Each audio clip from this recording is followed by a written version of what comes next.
All right, good night. Happy Friday night before the weekend.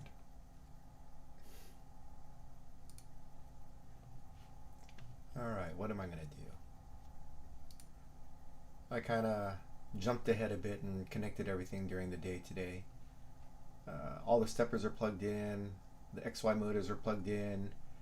I actually verified that XY direction is correct and Z motion is also correct. So, uh,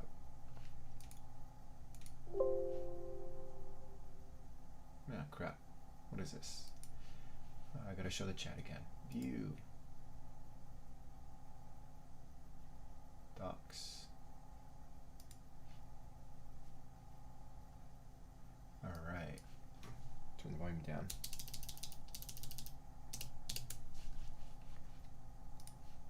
Then this.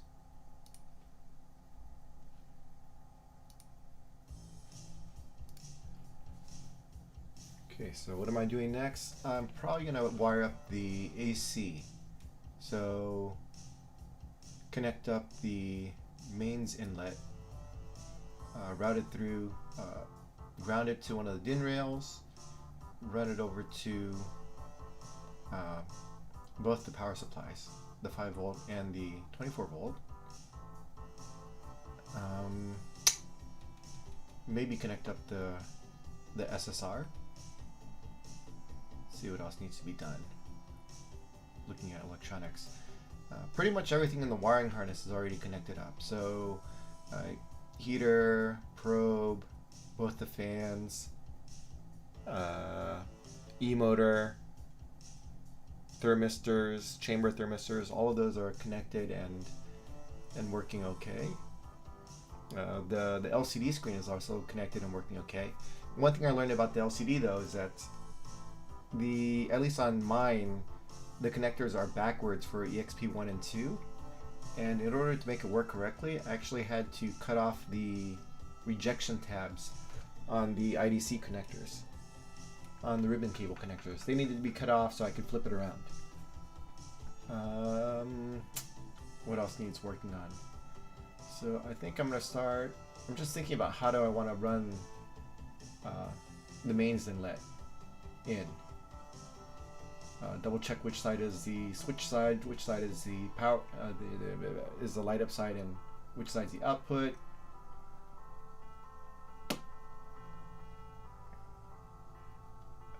And then how do I want to run off the ground? So let's see. So now I have 4 things on it plug in, right? I'm going to have so I have the 4-pin Wago, or 5-pin Wago. So that means I can have one's the input, one is the 5 volt power supply, one is the 24 volt power supply, and one is going to be the AC heat bed. So that leaves that leaves the one more slot open, and that can be for anything that I want to power off AC. I don't foresee anything right now though. It would be convenient if I had another rail for ground, and it looks like I'm probably going to want to have a rail for 5 volts. 24 volts is pretty much just going to go to the main board, and I don't have anything else that's going to be using 24 volt. But 5 volt is going to also go to the main board, and it's going to go to the Raspberry Pi.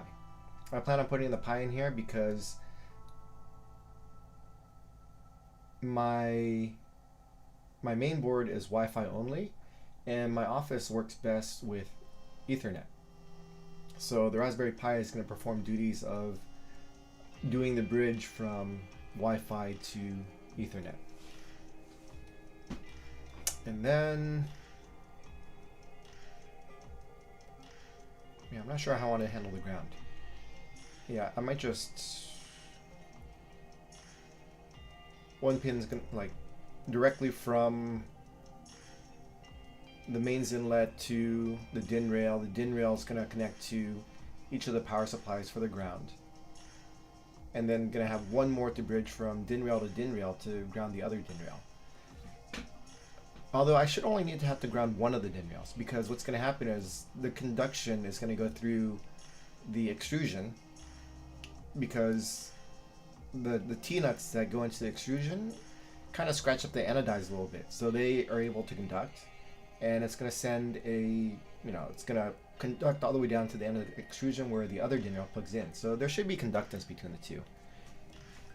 I mean, I can demonstrate that by doing a continuity check.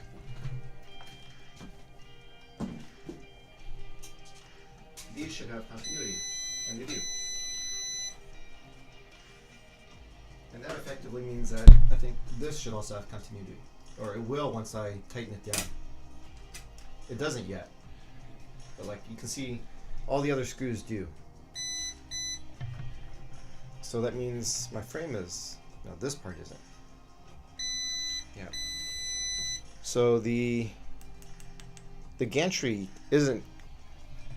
is galvanically isolated, because there's nothing that contacts metal to metal on the gantry to the rest of the frame. But seeing as there's no AC on the gantry itself, it's not really a big deal. Doesn't matter. But yeah, so eventually this is going to be grounded also once I put the bed on and tighten it down. And because once I tighten it down and it conducts, it's also going to, by virtue of connecting to the heat bed, it's going to be grounding the heat bed.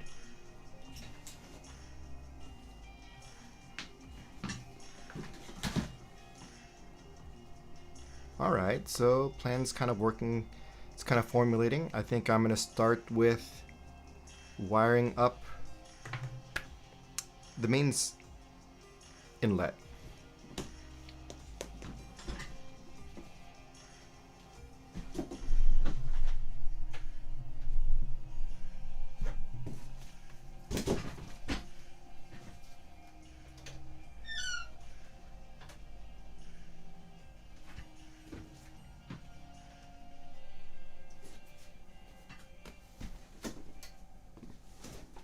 Alright, so I'm going to pull this over to the edge so I have a little bit more working area, or at least with the mains inlet itself. This wiring is a rat's nest, but it's going to be temporary until I get the new panel in to replace this. This panel is going to get replaced because it's acrylic or chloroplast, and it's only good up until about 70 degrees Celsius. And because the bed is going to be running about 110 degrees Celsius, it's going to radiate heat down, and it's going to make this panel warp.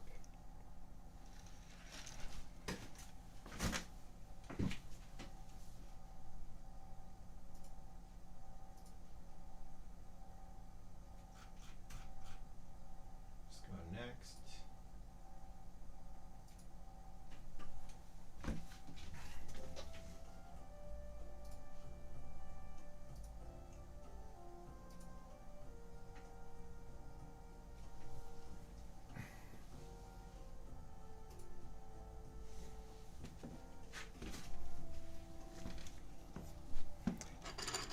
I also need to look up how I'm going to want to mount this antenna.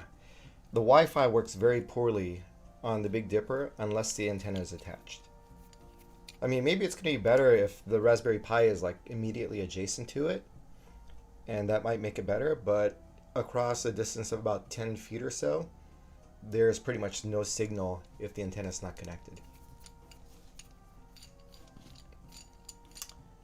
Alright, so I'm going to pull this over and do some continuity checks on the inlet. Let's see what's what and what's switched.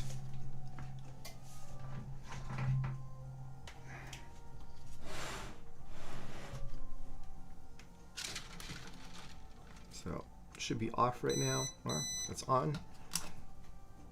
That's off.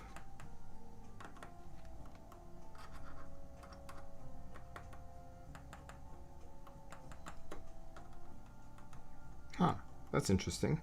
So what does this connect to? Oh wait, it doesn't connect to anything because So this is basically connected to that. So neutral, ground, fuse positive. Is that even right though? Let me pull a cable over here and just do a quick check.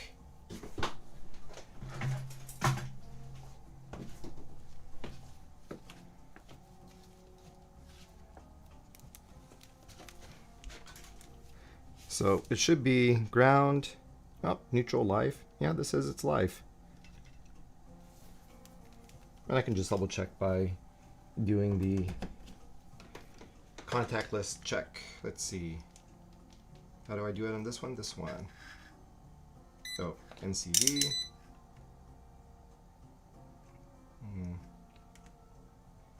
I can't do that way. So with nothing flowing through, it's not going to see it. So I just need to take this lead and stick it in. Nothing. Unscrew this guy. Oh, helps if I... Actually, I'm going to disconnect it. Of course, it's not getting anything. Turn the switch on.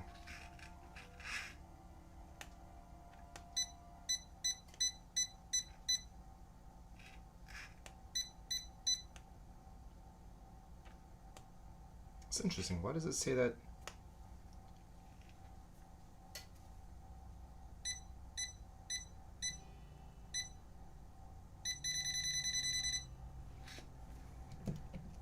Is my home wiring miswired?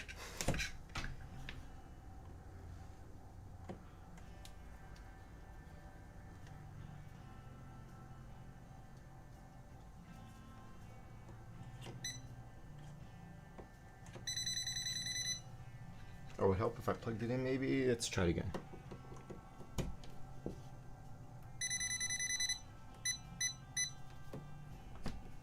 Okay, so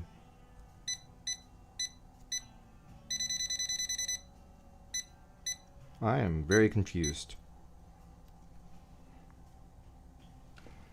Well, I can also verify by sticking in here, and hopefully I don't shock myself.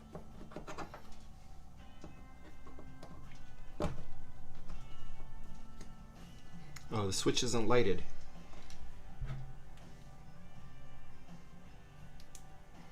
So it doesn't matter how I connect that up. Huh. I wonder if I wired this up backwards. I might have. Someday I'll take a look. Okay. So my test, not very valid.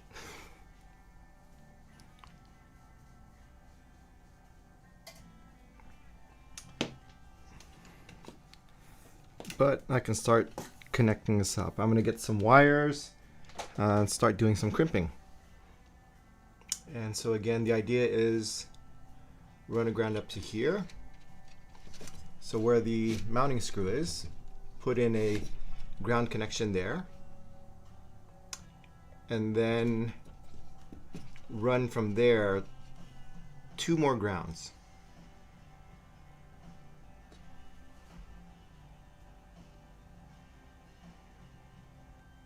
And I should also connect these up. So this end is going to connect to here, and then the live output's going to come out to here. So I'm going to put live up top, neutral on bottom.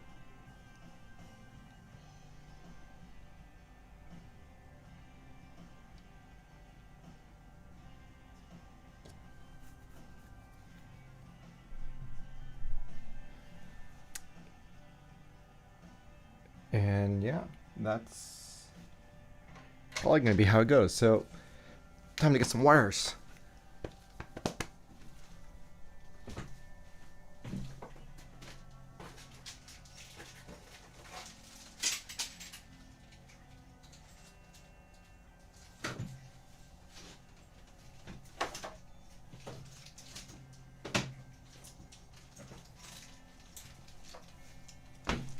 Are these 3/16 inch terminals or are they 1/4 inch? Yep. Okay, it is unplugged. Turn the switch off.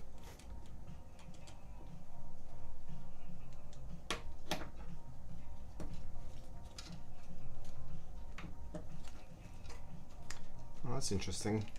It's just a tiny bit too thick for these clips, these retainer clips.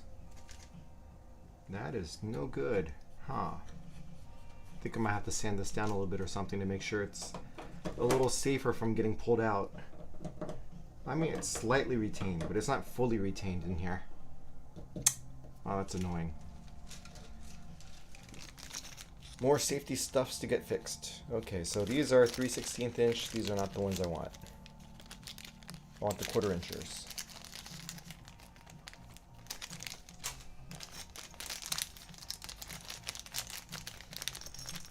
So I'm going to want 1, 2, 3, 4, 5.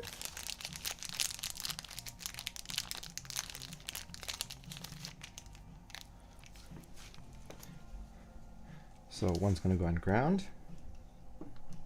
Ugh. Yeah, see, that is no good. I have to do something about retaining this better.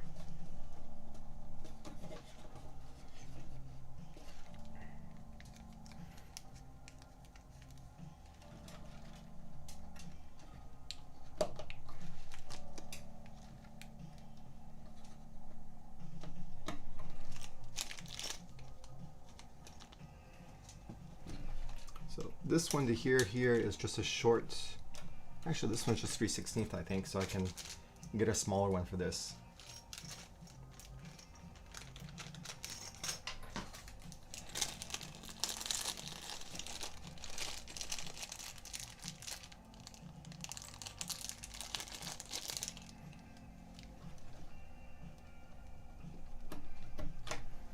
Yep, 3/16.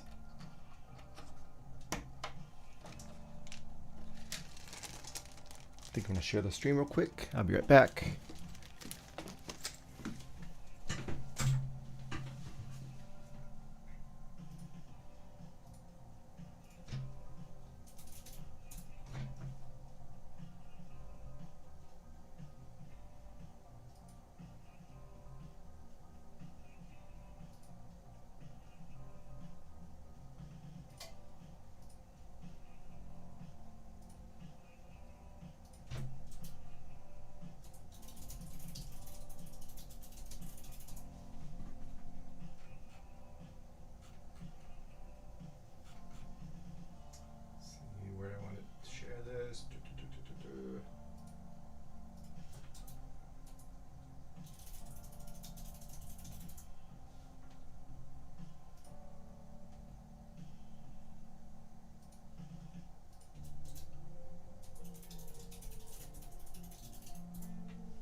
Good. Let's go back here. So I'm going to wire these guys up and get some of my 16 gauge wire. Let me find out where those spools are.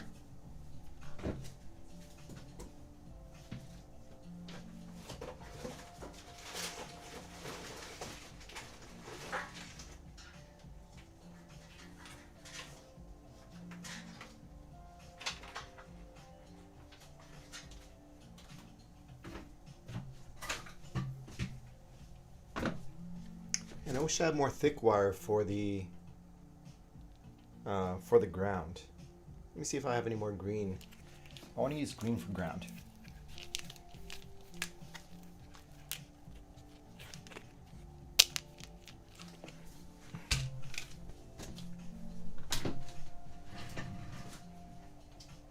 Pretty sure I have some green around here somewhere. Let's take a quick look. Here we go.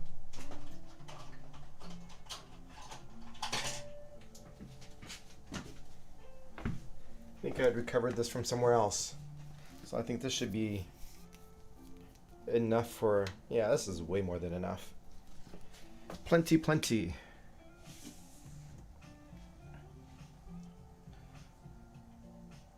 Where's my strippers?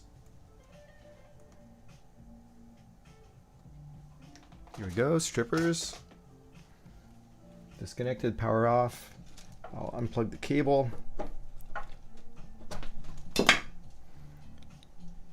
Get one more crimper.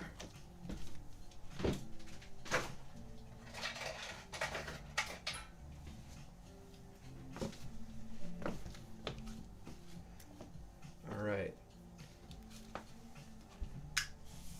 So I'm going to take this first, grab these. There's so much stuff to grab.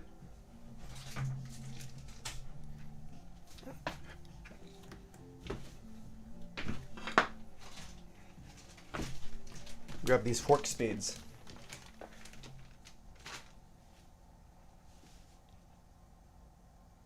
This is 16 gauge, so I'll strip off about this much.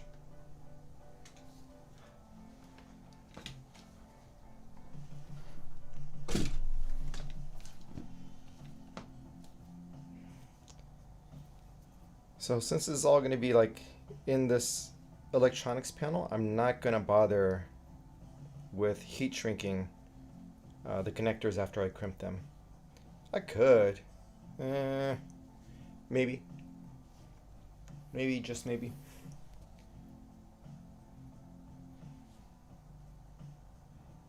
But no, I think I'll be lazy.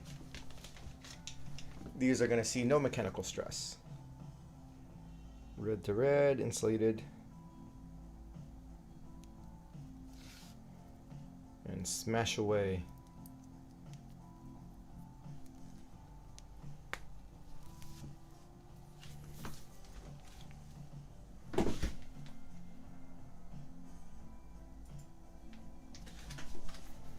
Smashy, smashy. All right, that is good. I will now take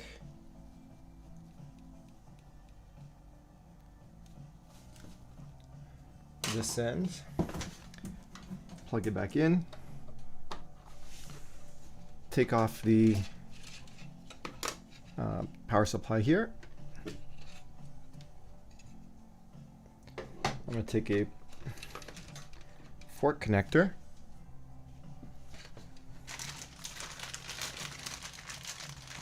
Do these fit around the, I think this might be too small. I need to find some other fork connectors. These are looking too small because this screw is an M5. So it's going to be much bigger than the size of that terminal.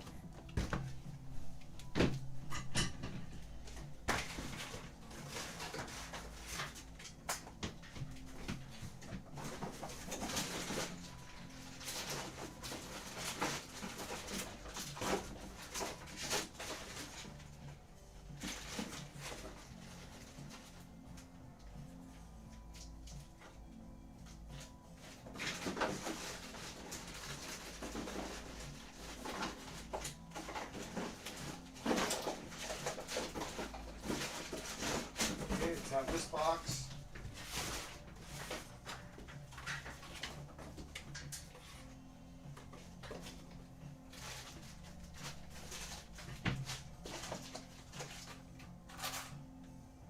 This might just be fitting.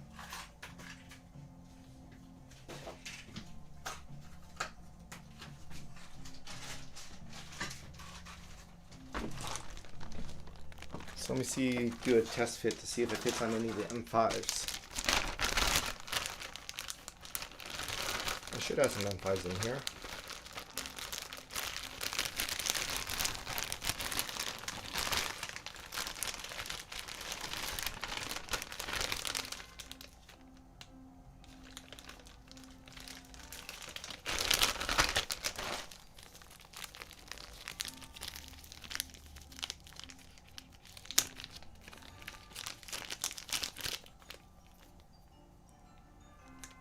Yeah, it's a tight fit, but it'll work. So I'm going to have basically 3 of these connected there. Or should I just daisy chain off of... I think I'll just daisy chain. Make it so that the connectors take a little bit less space. Okay, can do that.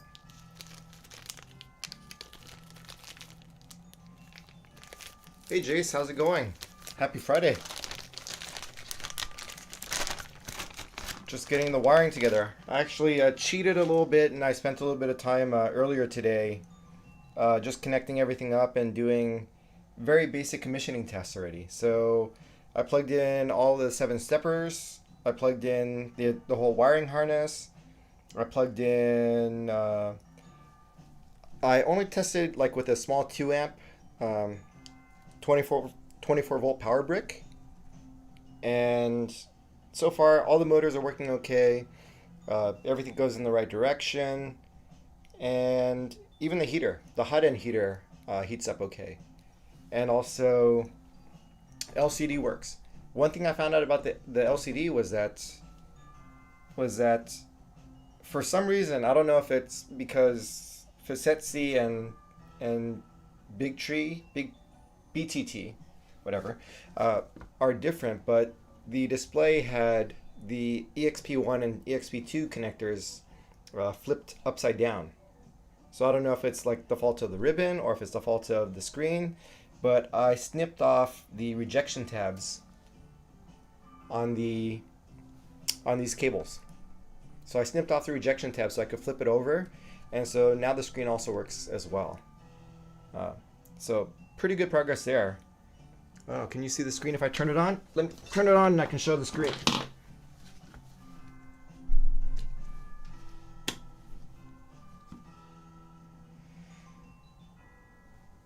Lights down.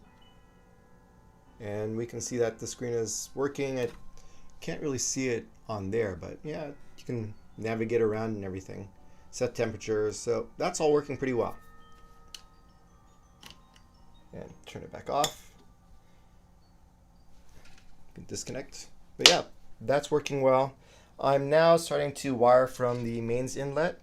I'm connecting up all the ground first, all the ground wiring. So what I'm doing here is I'm going to wire up from the mains inlet to the DIN rail. And I was demonstrating that the DIN rail is connected as a ground to the rest of the frame. So if we look, I can take out my meter and show that. I'll put on, what's it called, mode? Oops, not that. On conductance mode, or what is it? Whatever, but whatever term is. So I can touch on the rail anywhere, and I can touch on a point on the frame and see that there's conductivity. So if I ground the DIN rails, the frame is going to be implicitly grounded. And also the bed, once I actually get it mounted, it's going to pull up on the T-nuts, and the T-nuts will scratch the anodize a little bit. So because of that, there will be conductance here as well. But right now, because there's no bed in here to scratch, to tighten against, it's not going to be grounded yet. But once the bed goes in, it should be grounded. And so yeah, I'm just going to do that. And by virtue of this connecting to the extrusion, this side is also connected. So grounding just needs to go through here, get everything else for free. And just needs to go from this into here. This is going to go into the 5 volt power supply, and then from the 5 volt power supply, I'm going to piggyback the ground and go into the 24 volt power supply. So that should take care of my grounding.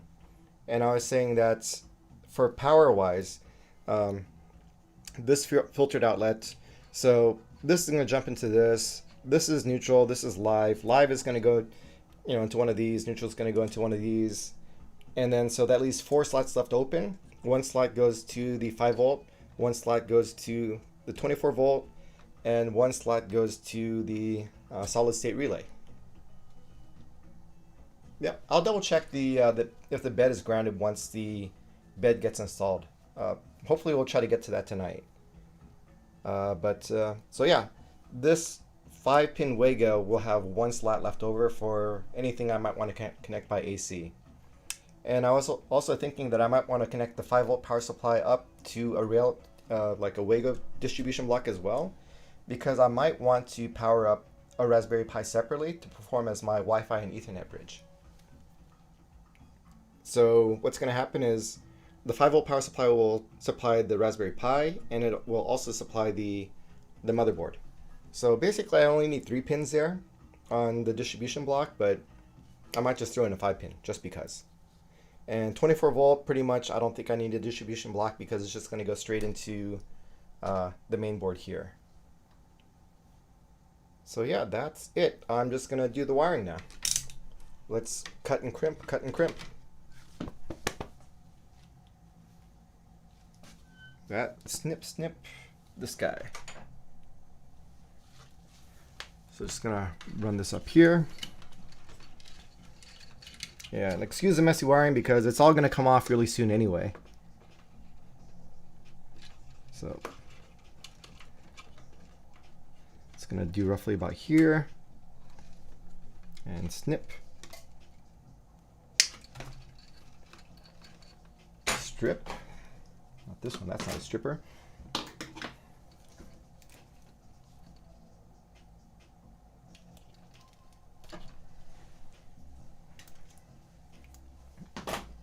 And get the terminal.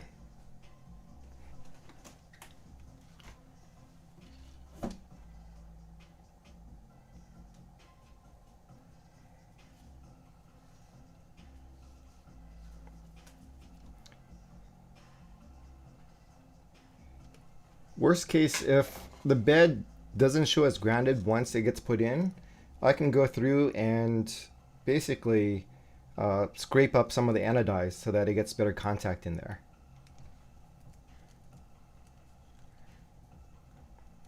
So that's going to be for this.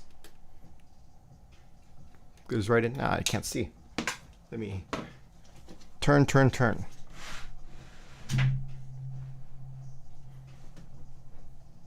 So that going, still can't see. Oops.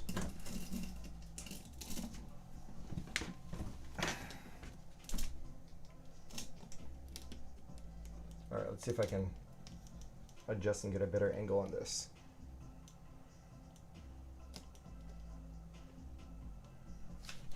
Get to see my feet again. Yeah.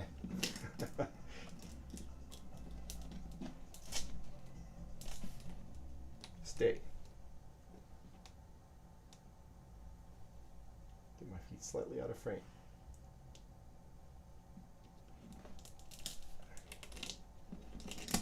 Sorry for the shakiness, I'm just adjusting my camera mount. All right, so yeah, let's get in here. I can do one more strip and then crimp it.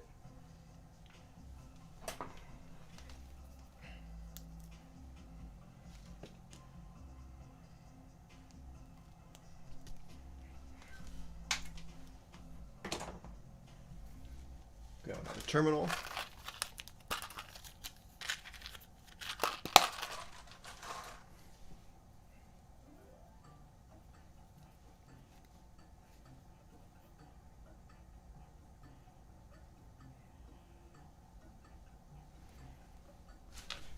Crimper.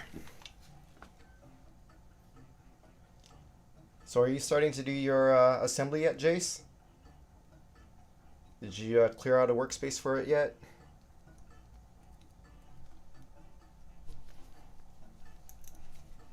All right, nicely crimped. That is not going anywhere. So I'm going to loosen up this screw now.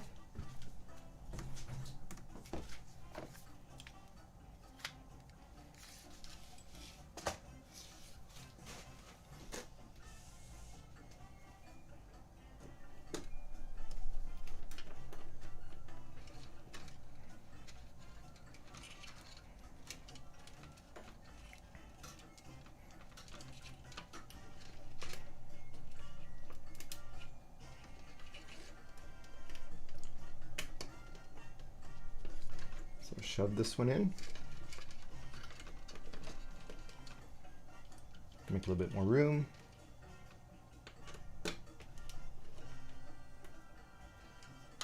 Get the next one in.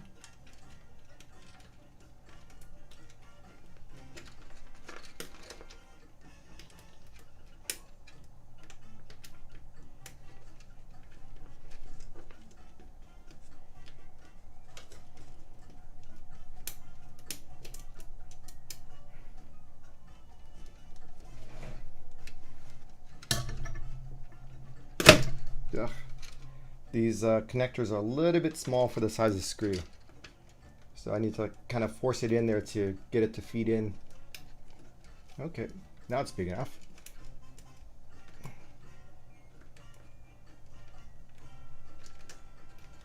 Just got to get it to sit.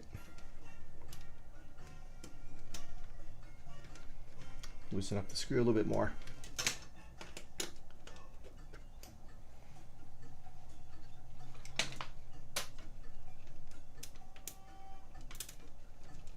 All right.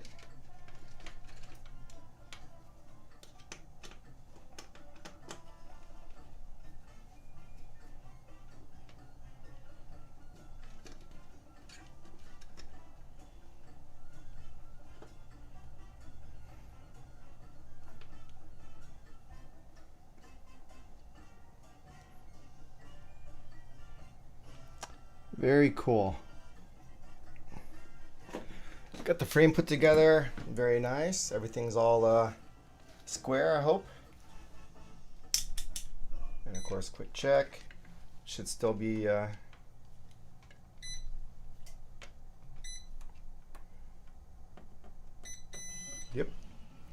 Definitely got connectivity there. All right, I can put the 5-volt power supply back on, then see how much I need to connect there.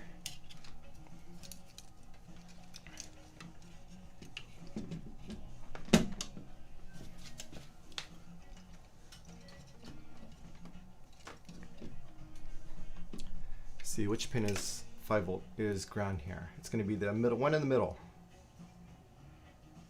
Okay.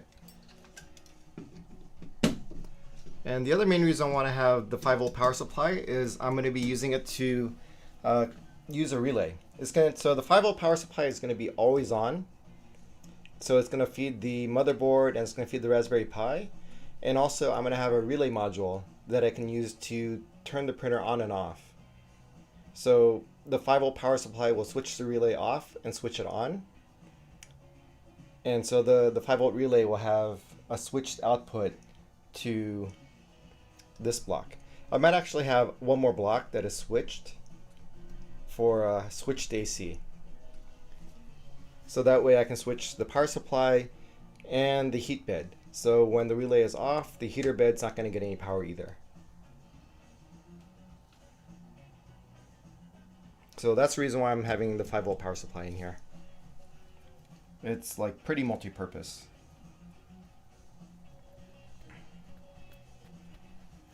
Okay, what's next? All right, let's get this up in here. So I'm gonna need about yay length. Snip, snip again.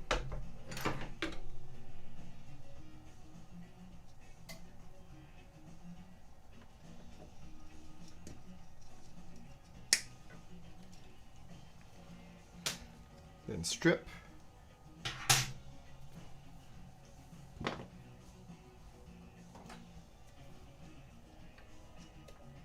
No, the terminal blocks are my own that I have separately. The kit has no accommodation for those.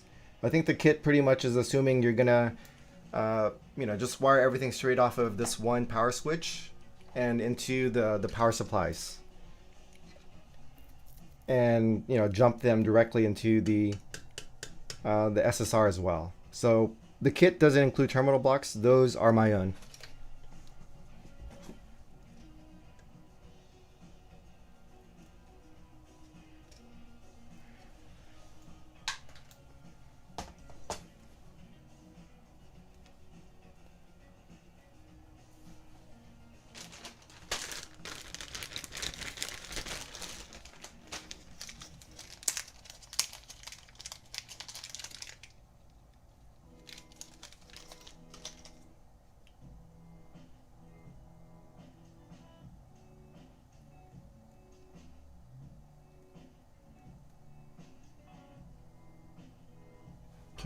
crimp this guy down.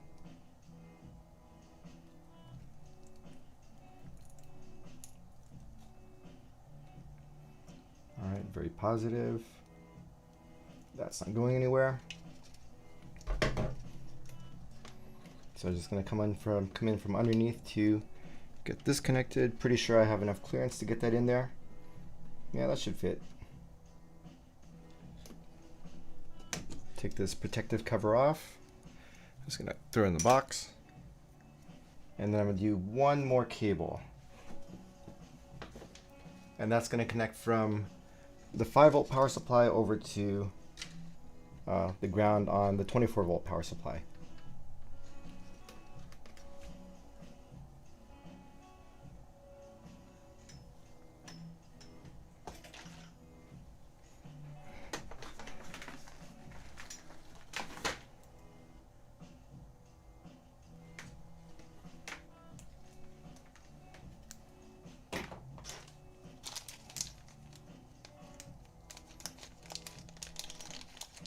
It would be nice if more kits included terminal blocks.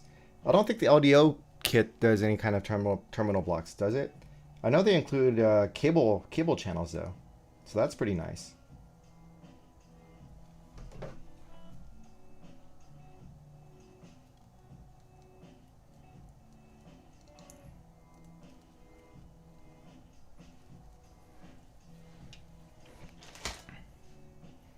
All right, so that's in. I can go ahead and put these on.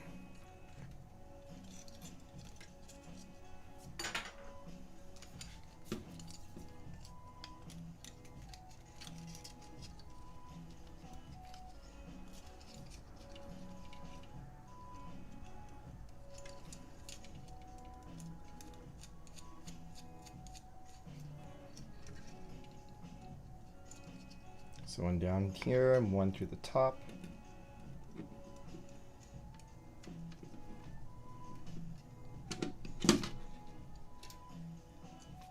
Now I'm going to tighten it back down.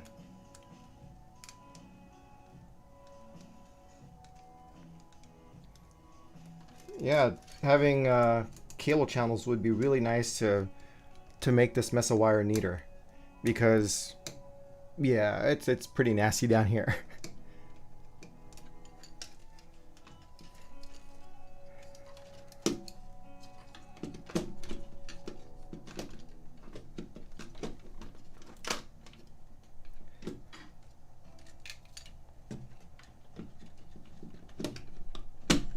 Another thing I'm going to have to design is a mount for this antenna. This antenna is pretty much required in order for this board to connect to Wi-Fi. If I don't have the antenna plugged in, or even like connected to the pigtail, there's like no signal to the Wi-Fi, even though like my Raspberry Pi that's bridging Wi-Fi is less than 10 feet away. So for now, I'm just leaving it right there, kind of resting in here. So that's my temporary solution. So then I'm going to run one more wire from here to here to ground the power supply. So this is probably going to be a good length. I will snip it there.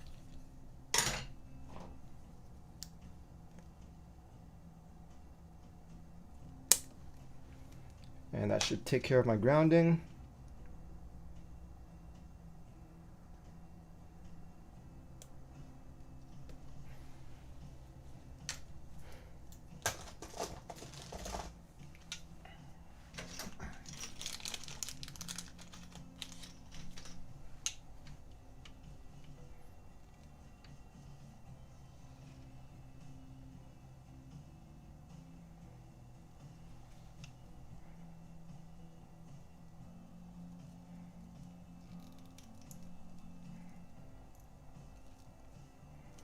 Shouldn't go anywhere.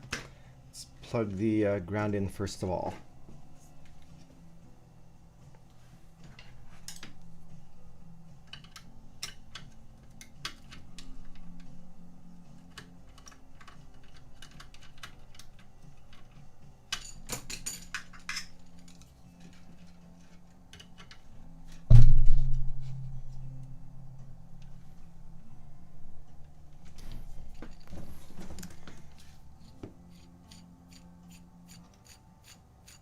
So the plates haven't come in yet. My order from Printed Solid is gonna get here on Tuesday.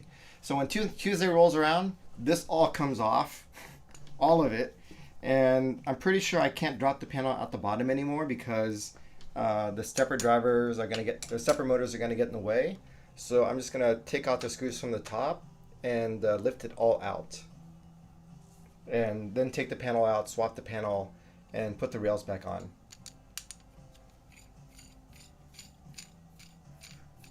And so the antenna is not going to come out from under here. What my plan is to put the Raspberry Pi in here as well. So the Raspberry Pi is just going to sit here, and then it's pretty much Wi-Fi from Raspberry Pi to the Wi-Fi on the control board. And then I actually put together where is it? I put together an Ethernet keystone. So I have an Ethernet keystone now that's going to go in here, and then it'll just plug into the Raspberry Pi, and then I'll have an Ethernet port on the back of the printer that will connect in there and just connect to the Raspberry Pi. Eventually, when the Big Dipper gets its alternative expansion board, the reason why this Big Dipper has I don't know if you can see it, it has this riser, is so that it can actually, this little Wi-Fi board, this Wi-Fi module can be taken out, and we can drop in an Ethernet board instead. So the Ethernet can go in here, and eventually I'll just take out the Raspberry Pi that's in here and just connect this keystone directly into the Ethernet port here. But in terms of like being in a Faraday cage or whatever, it's not going to be a problem because initially, for now, the Raspberry Pi is going to sit in here. I just have to disconnect it out of its current enclosure, wrap it up, and plug it in. But for now, I need to have it outside so I can do stuff with this. I can do commissioning tests without having it fully plugged in, and having to wait for the Raspberry Pi to boot up every time I cycle power to it. So that's going to go in. And so what happens is this mains power switch is pretty much, if I ever switch this off, it's to switch off the 5 volt. So it'll turn off the 5 volt and the Raspberry Pi that sits in here. And so the Raspberry Pi is also, it's not dedicated only to this printer. The way I have the Raspberry Pi set up is that it's a reverse proxy for all of my printers. So when you go to the web UI for my printer, I don't actually go to this printer directly. I will go to the Raspberry Pi, because that way I can then jump from printer to printer to printer. And the reason why I do that is so I can do like a single port forward using SSH, so I can connect to my printers from outside of my network, but over SSH. So there's an SSH tunnel that keeps all of my printers secure, even though I'm accessing it from the internet. Okay, so grounded. I need to make this little short jumper from here to here. So take that out and grab a little red wire.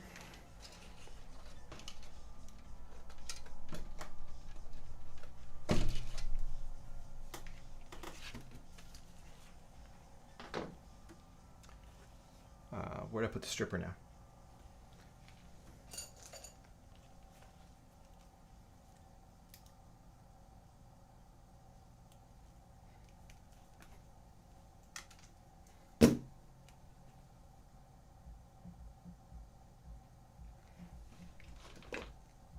Needs to go about a centimeter, so not very far. Crimp down hard. And that's there, about a centimeter and down. So it's gonna be about like yay long. Snip this here. Slightly lower. Yeah, so about yay long should be good.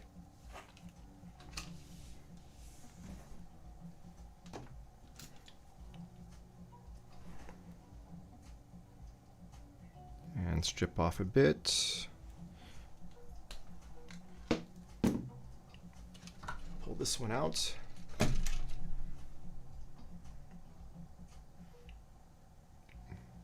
And these are at 90 degrees to each other. So I'm going to do it this way.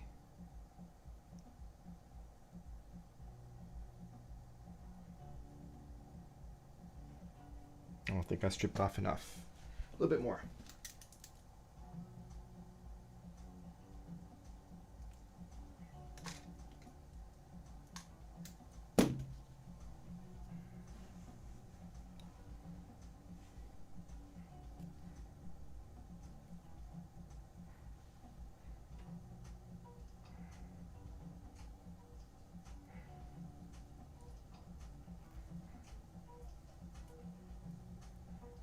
Am I getting enough in here?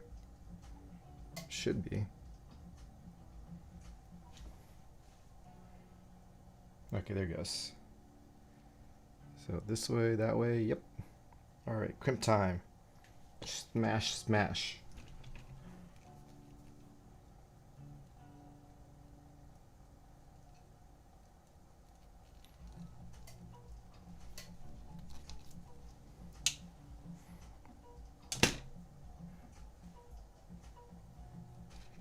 Okay, plug this back in.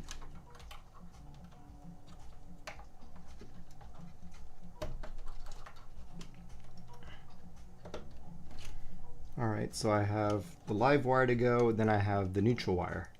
So neutral up and over to this bottom one here.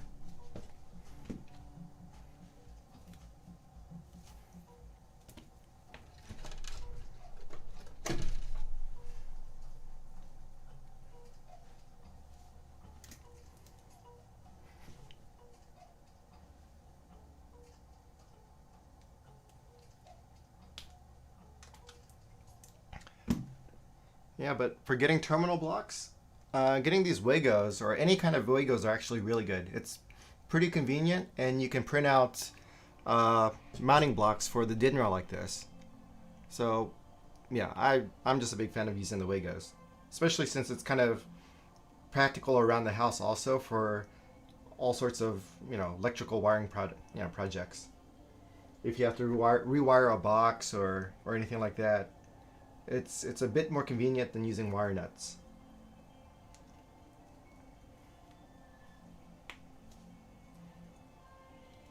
Okay, neutral in.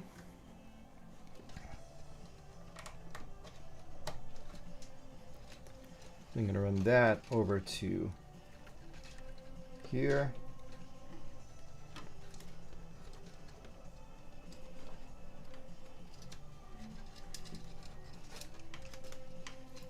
And then up here, so roughly about that's going to be a good amount.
All right, take the scraper.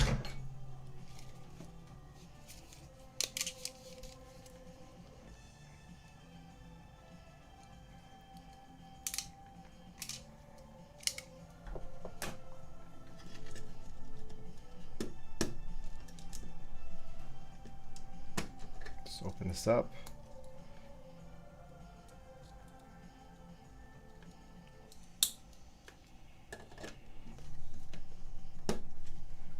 Stick that in. All right, let's do the hot side. All right, this goes here, comes out.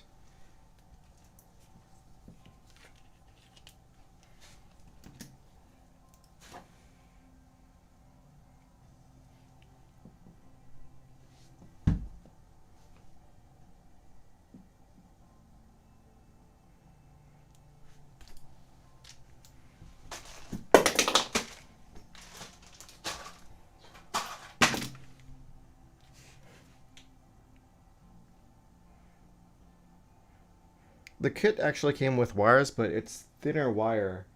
I'm not sure how many gauge it is, but it looks like it's about 20 gauge. So I wanted to use something a little bit thicker.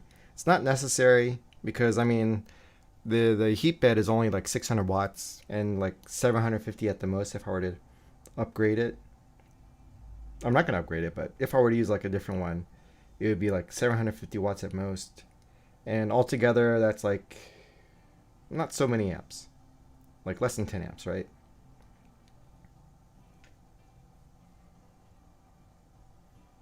Did I crimp it? Strip enough? Let me strip off a little bit more.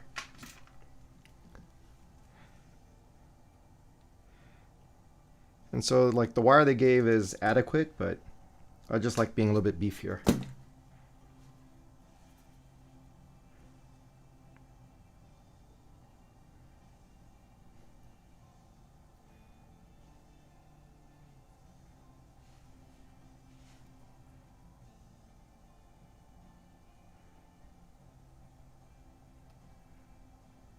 All right, crimp it down.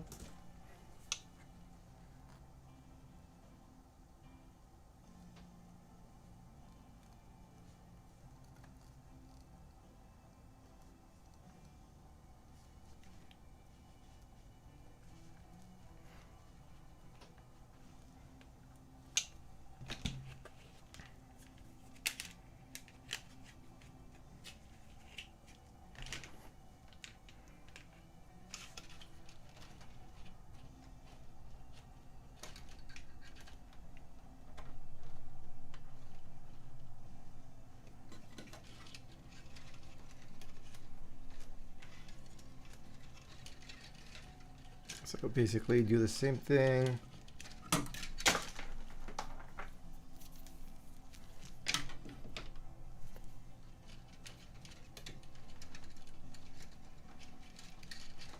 Run these wires over here.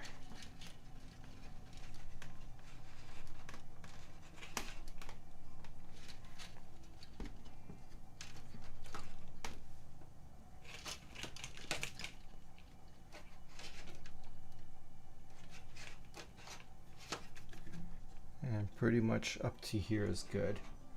So I'll snip right about here.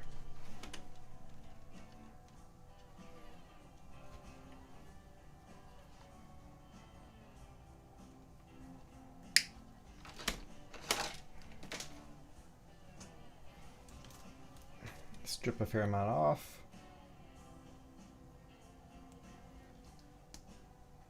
A little bit more.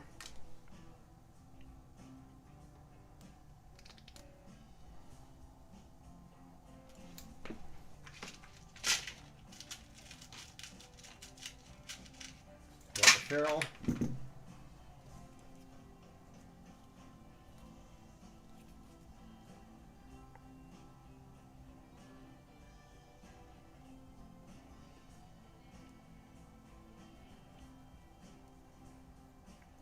Really, it's not long enough. A little bit more.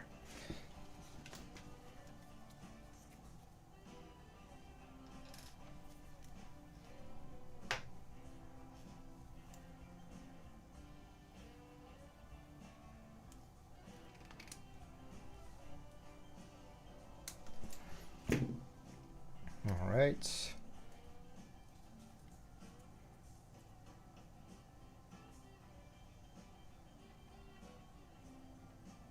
Good enough.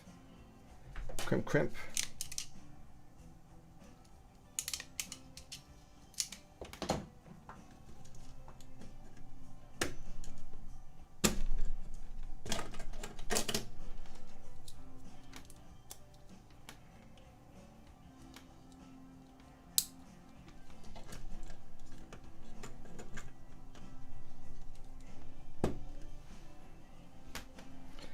Okay, those are nicely in here.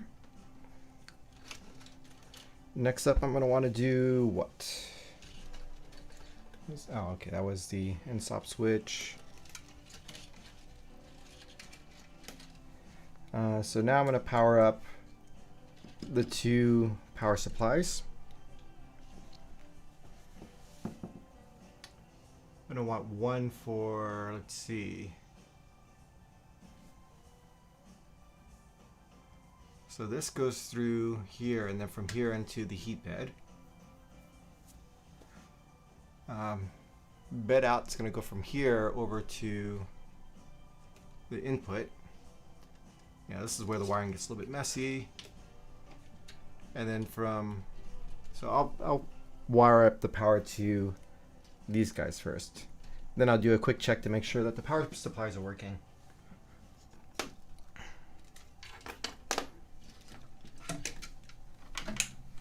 Let's get these out of the way.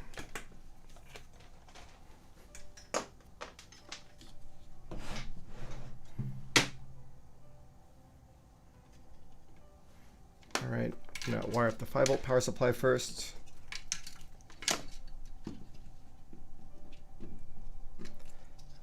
Validate which side is what. Live, neutral. Okay.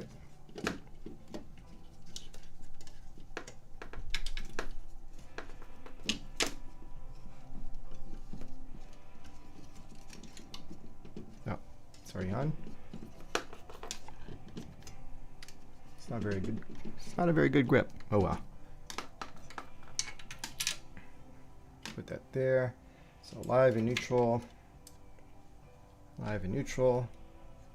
Let's get another wire.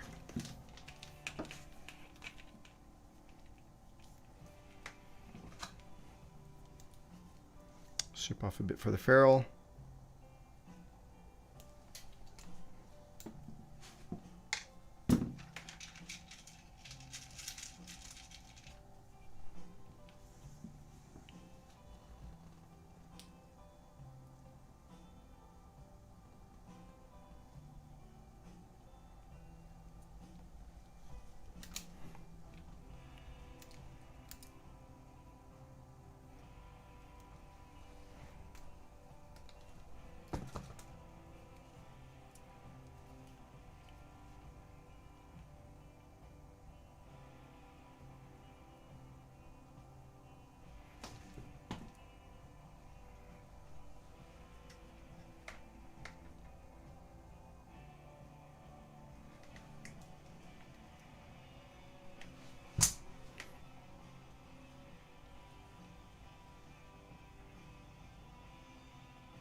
Crimp, crimp.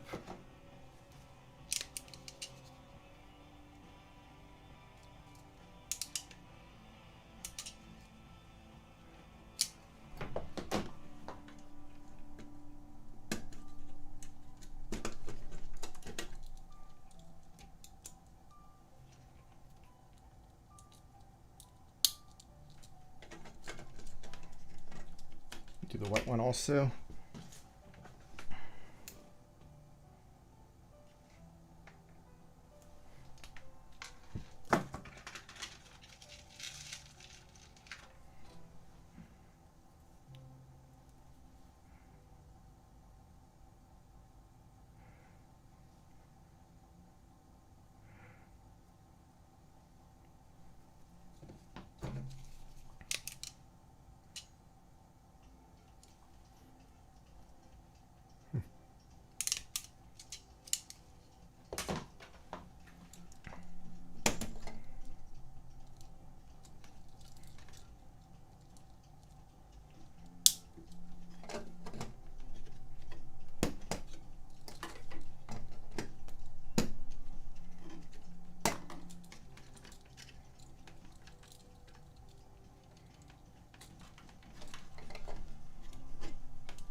Okay. So this is pretty much going to be like this. come in a little bit, and then cut down like this. Snip, snip.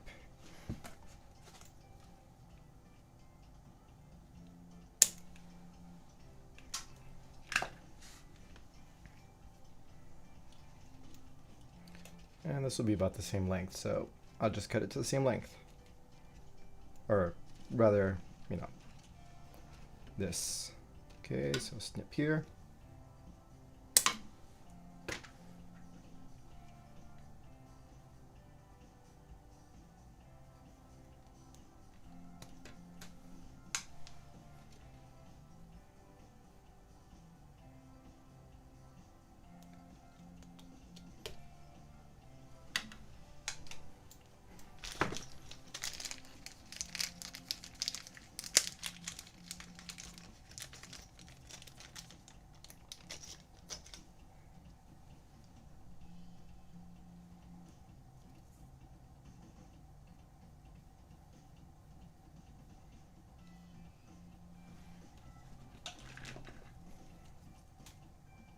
The neutral spade down,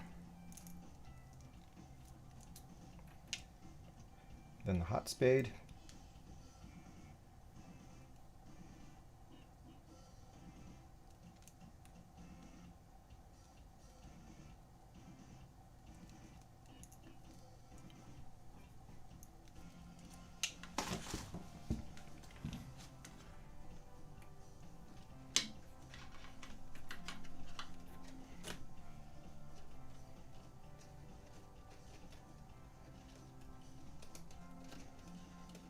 spade goes this way, neutral spade goes this way.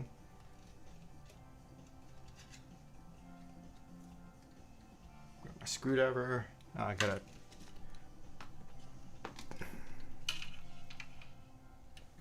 take it off. Because these terminals are screwed from the bottom, so it's not accessible.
Okay, so 5-volt power supply is all connected. Let's get the 24-volt power supply connected.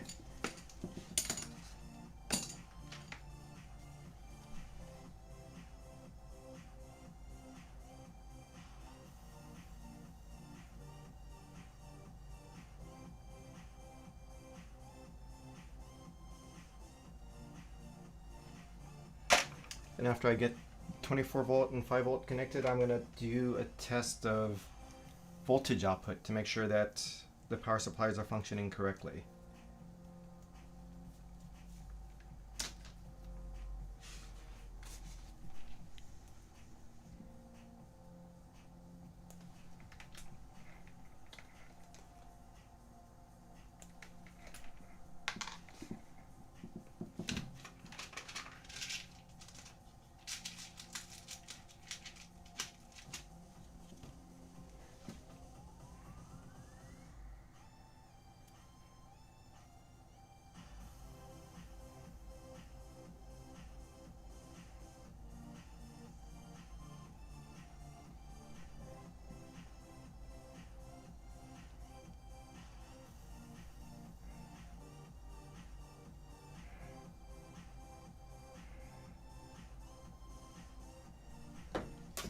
What kind of bottom and back panels did the Formbot kit end up having, Jace? Was it also acrylic or chloroplast, or did they send aluminum composite?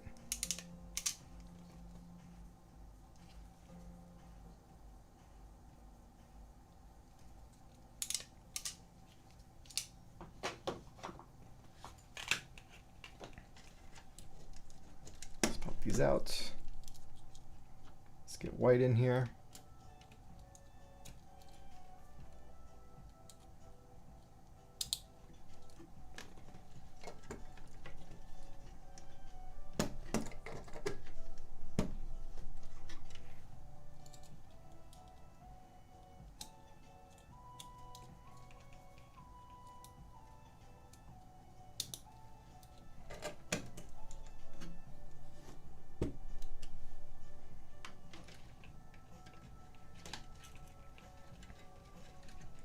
So I'll roughly run this down here.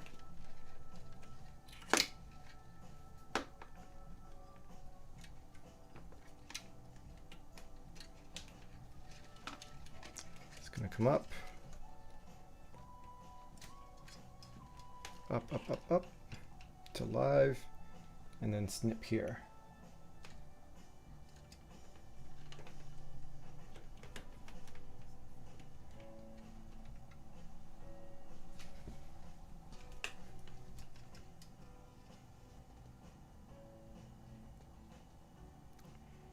You're gonna do it after the build? All right.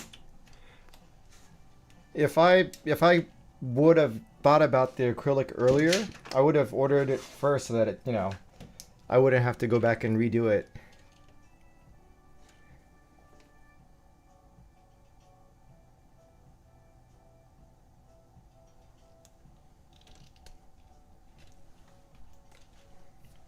Okay, you know what, this one to go roughly about the same. So cut at the same point.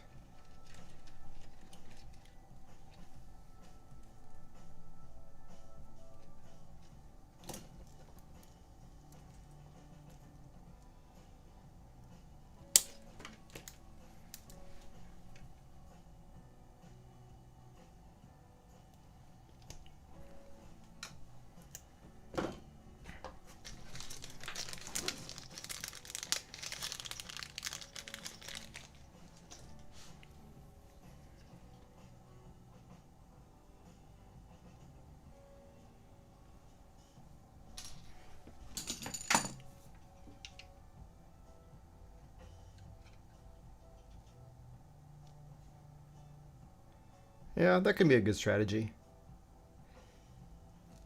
Do it when you actually need to take something out because, well, yeah. You know, something's busted or whatever.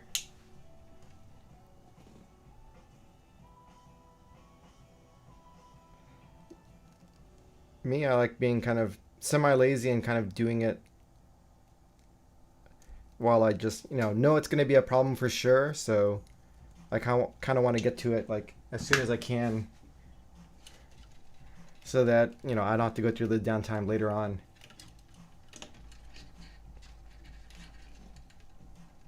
Okay, so that's these two.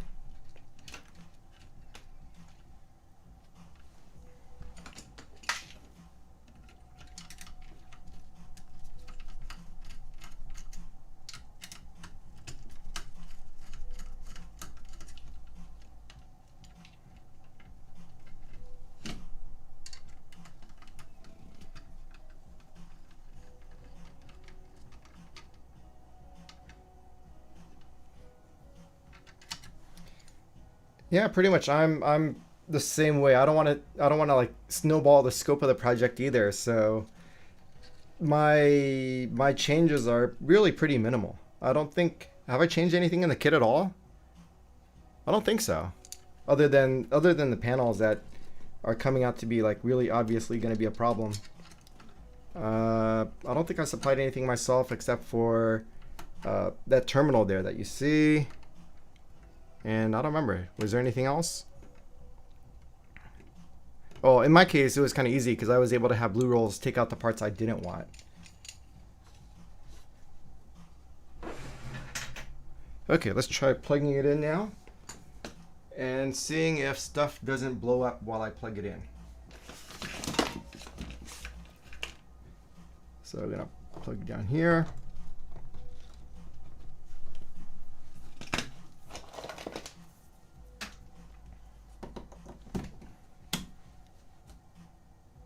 All right, so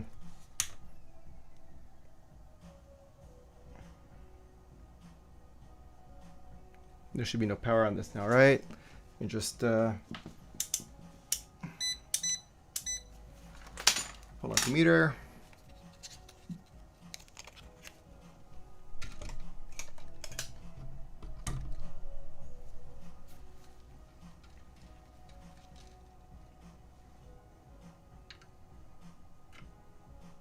Yeah, the voltage is dropping because I turned off the power.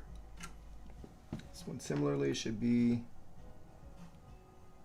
all right, that's already dropped to 0, so I'm going to flip the power back on. Check voltage. Yep, 5.135 volts there. And 24.08 volts on the 24 volt power supply. So that's also looking pretty good. I'll just turn off the power again, disconnect. Then disconnect this.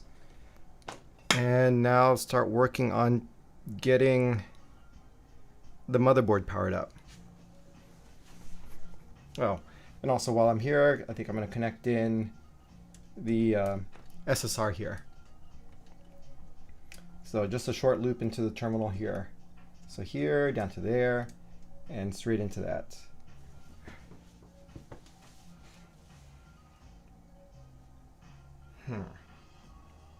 Okay, so that's hot.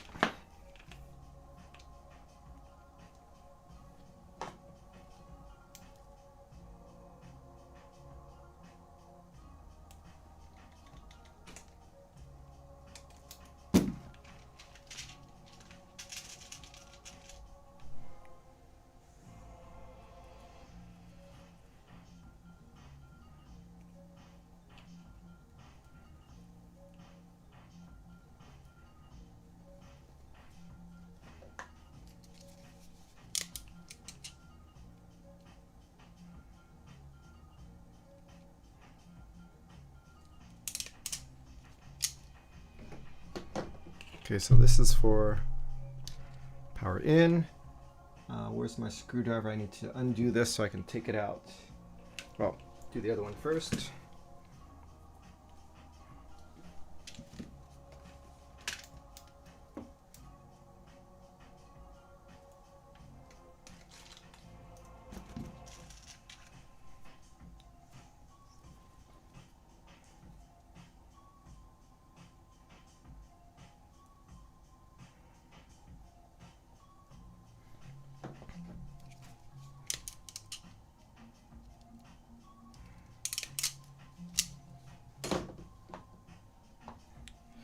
Let me grab a flathead screwdriver. If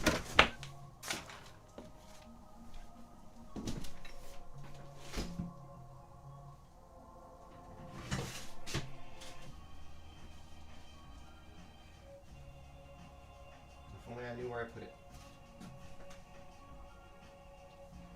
Oh, I think I made it drop earlier, right?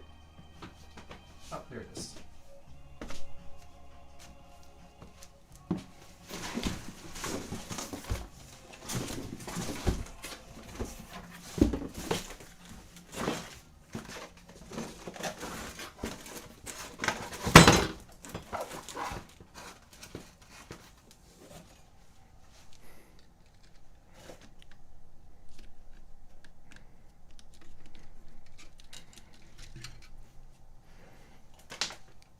Okay, so power in.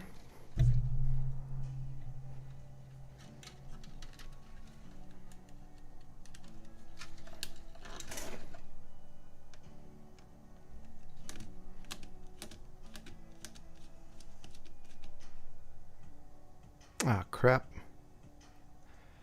Oh, this is so annoying. Let's see. Well, that's fine. It just means I need to run power from the power supply twice, because the way this power supply this works, this board works is that, or no, wrong thing. The way the duet style board works are that they have a separate input for the bed power supply in case you wanted to run like a separate power supply for a DC bed. So the usual recommendation is to just jump from the power in terminals into the bed in terminals. The problem with that is with these screw terminals, you can't fit 2 ferrules in here. So the only option really is for me to connect one of the terminals from the power supply into the bed input. So I'm going to do this twice essentially.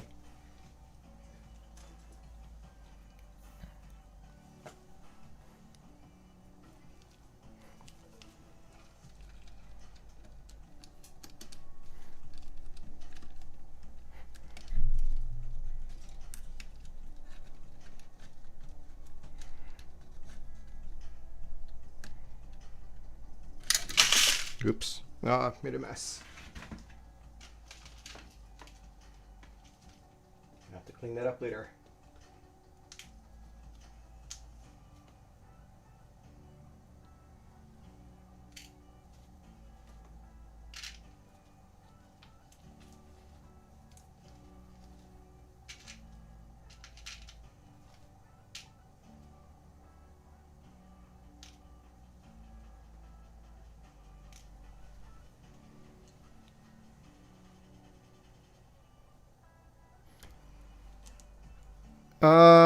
Yeah, it's going to be a fair amount of wiring to disconnect on Tuesday.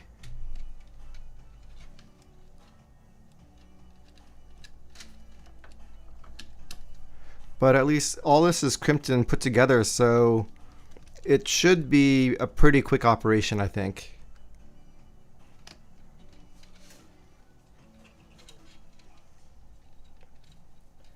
Then I'm going to run this wire over here through here. Let's put a bit more.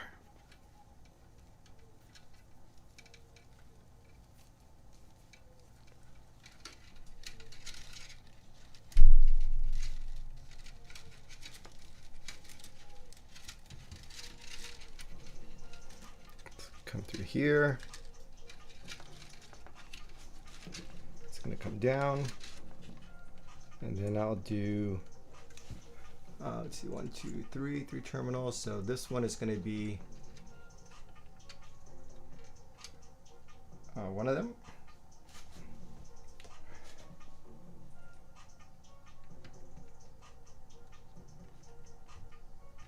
Actually, I want to cut it a little bit over here. So that's one. And then the second one is going to go on the lower one of these. So it's going to be this one.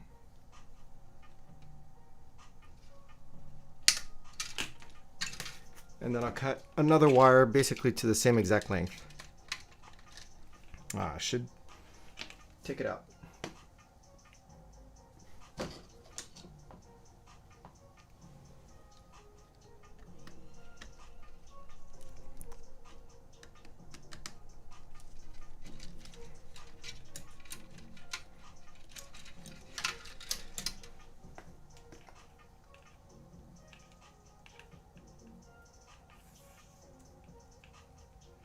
So one more length of red, one more length of white.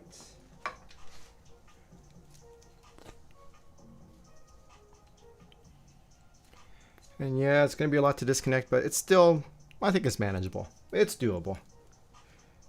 I'm not going to hate my life too much. I would hate it more if like I put in all of the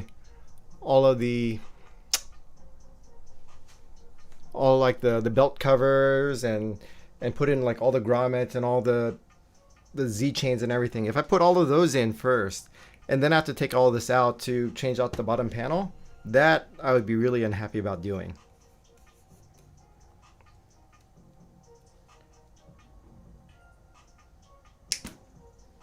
That's why you're definitely not going to see me waiting on doing this panel first.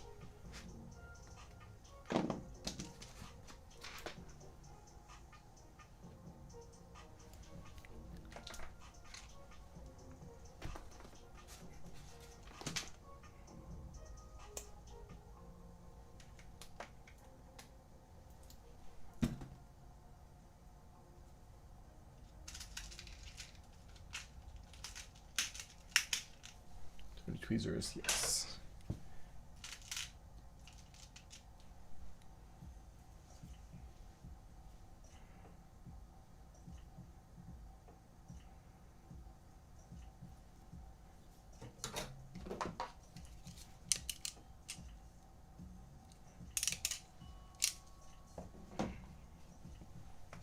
Green.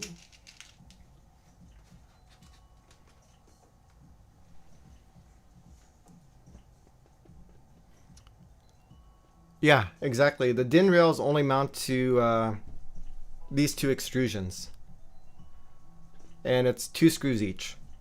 So they're an easy thing to drop out.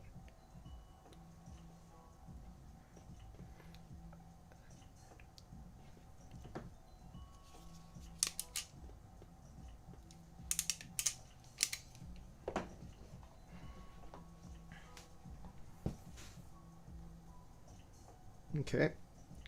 Strip the other end of these 4 wires and put on the fork terminals, the fork spades. I need to stand up. Kneeling's hurting.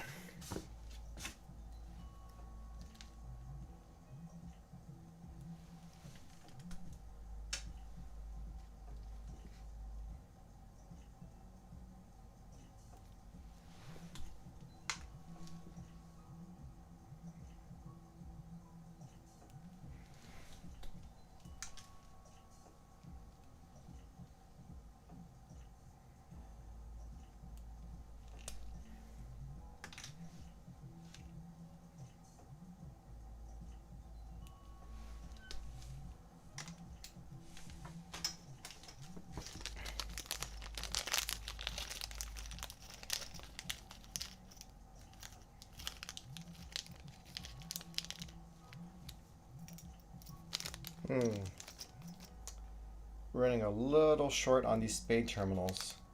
4 more. So I'll have 4 more. That's going to be enough to hook up the SSR, but it's not going to be enough to hook up the 5-volt power supply yet.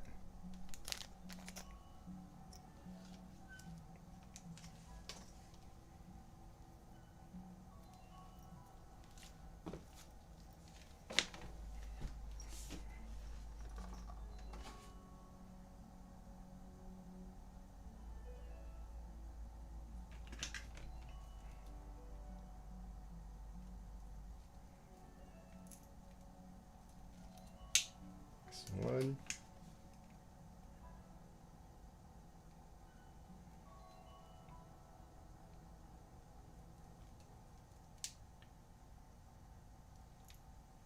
Two.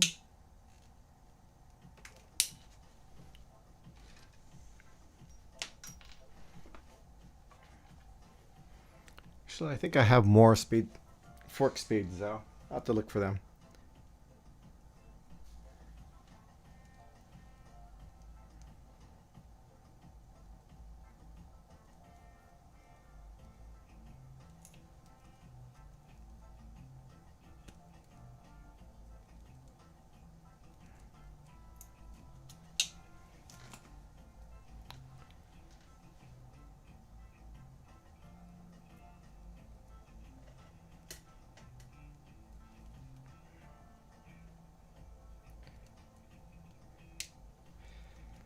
It would have been enough of these fork spades if I didn't have to have a second set of connections for the bed power.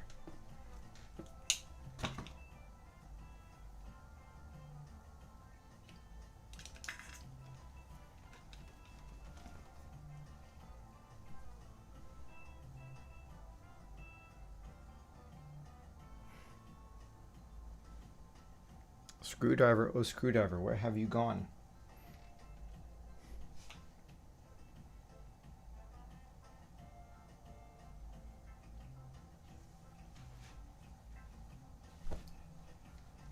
Oh, there we go.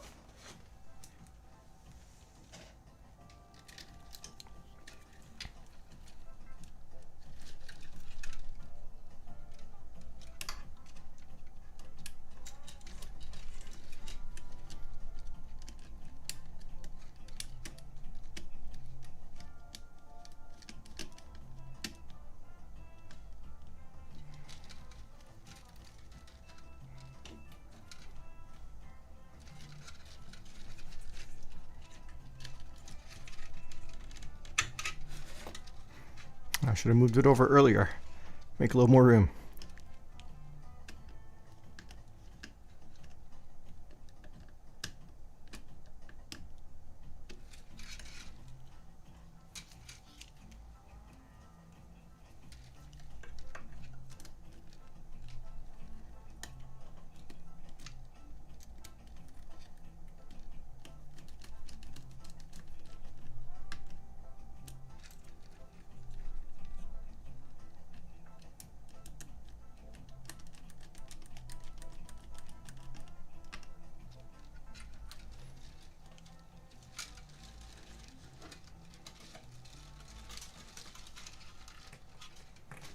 Okay, so that's all connected here. Then we're going to do power in.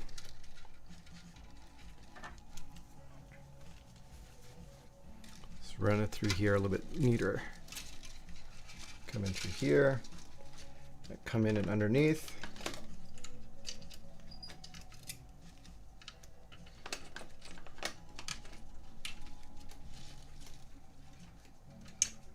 Then let's connect this up.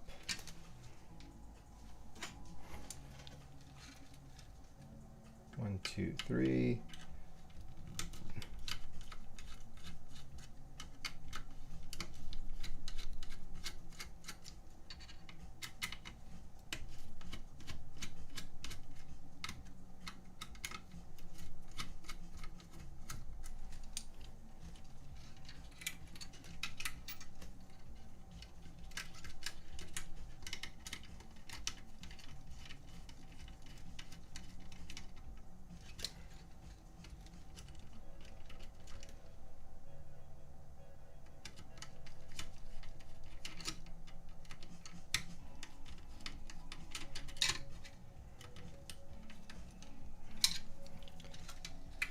Okay, same deal. Let's get the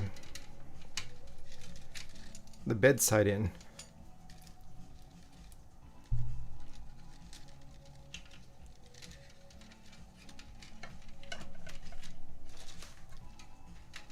This pair also run underneath.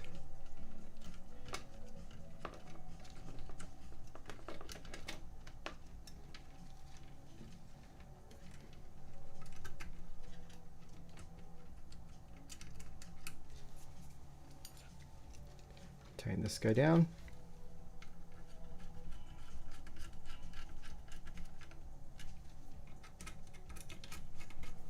Tighten that guy down. All right, so now I need the two bed outputs, and that's going to run all the way over to the SSR. So these, I'll use the thin wire that was provided with the kit.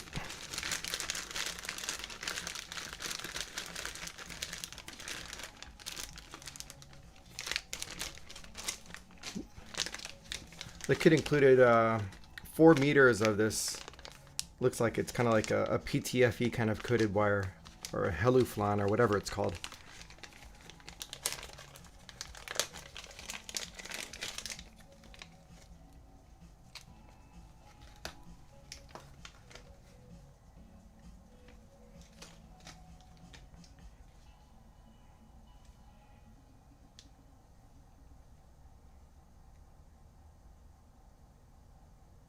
Where'd my stripper go? There we go. Over here.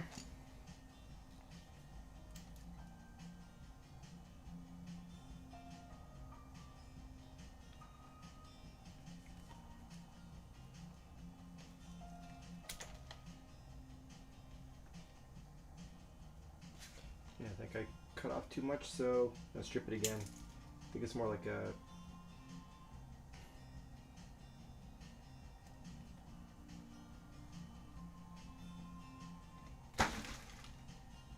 It's like a 20 gauge, I think. It's a 20 gauge thick tin wire. The SSR says Omron. I don't know if I believe them or not, but I mean, it's honest about saying it's made in China. So I need to get my legitimate Omron out and compare it to see if it looks completely legit. But I mean, looking at it on its own, it looks all right.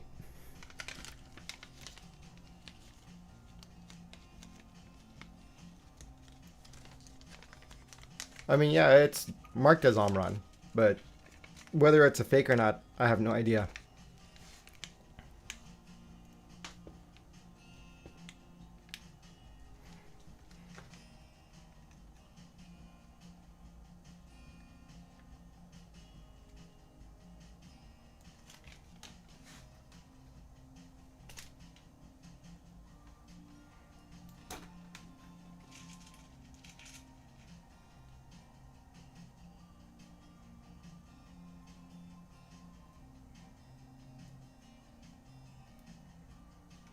So white connector.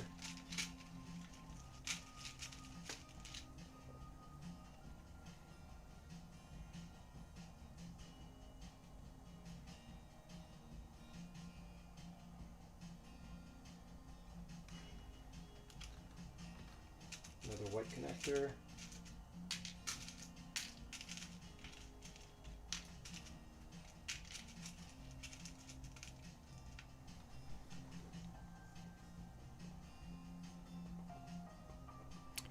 Yeah, pretty much as long as it works and it doesn't get too hot, I'll call it okay.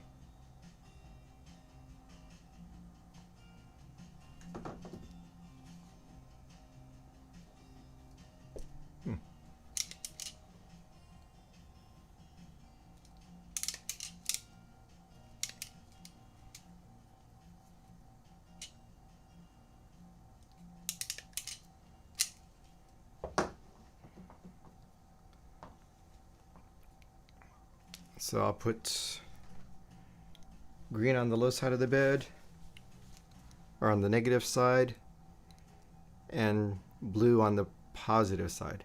I don't know why. I mean, because the switching is actually done on the negative side on the board. So, I mean, conceptually, I should have blue on the negative, but oh well. Because, I mean, blue is often used to represent like signal wire or something.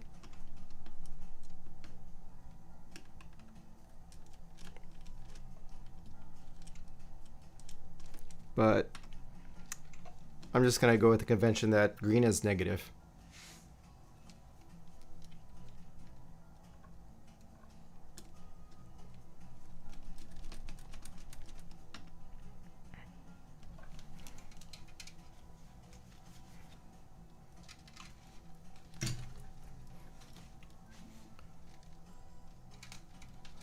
So these wires run through here.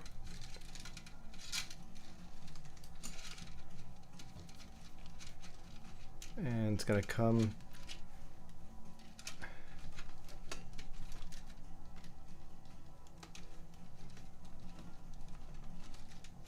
down between the 5-volt power supply and the solid state relay. And so blue is going to come up and wrap in here. So snip here.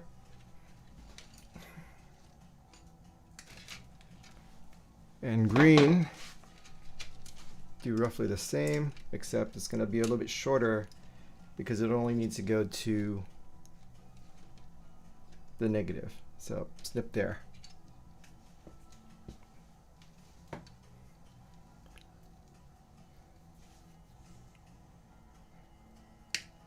We should take pictures of our relays to compare markings to see like how close they look.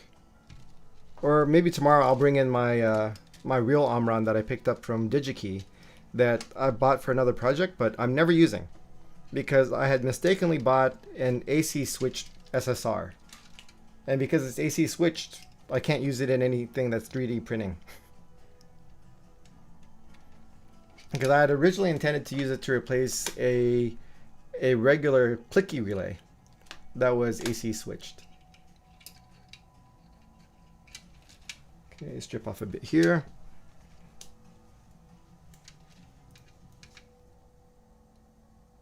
This one I only need a tiny bit.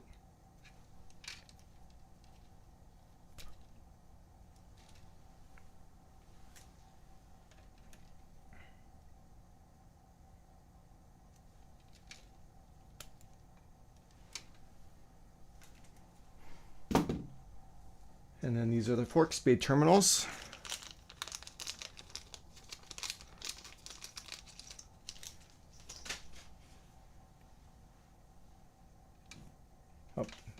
Music stop. Get some more.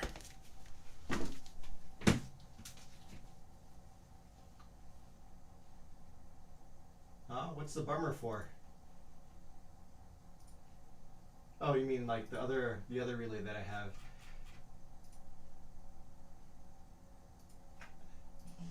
have? Yeah, I have no idea what I'm gonna ever do with that other relay, because what am I gonna do that's AC switched? It's like almost nothing. Yeah, the reason why I got it was because I have an espresso machine that switches on AC. I'll crimp on. Ugh. This wire's so thin, hopefully it'll stay if I crimp it in here.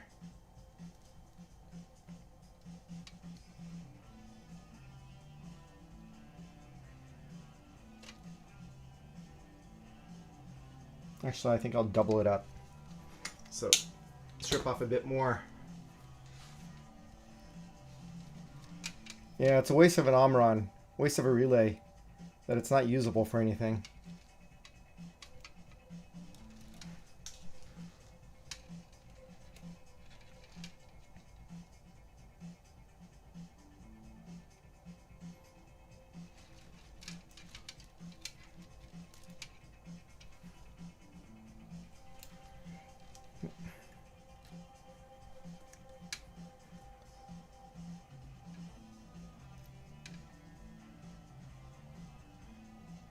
So I'm just going to bend this over and double it up so it can take up all the space in the crimp connector.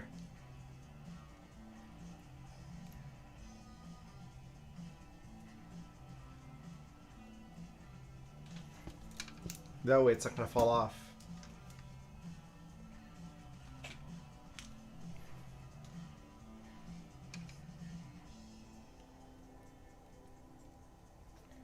And of course that's like way too thick. Gotta squeeze it down a little bit more.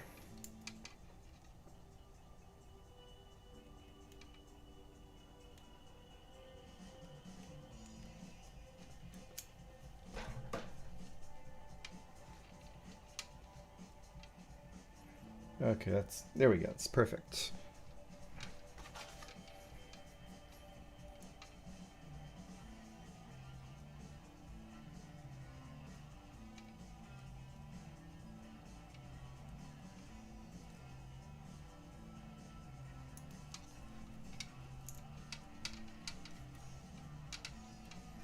Okay, let's get the other one in.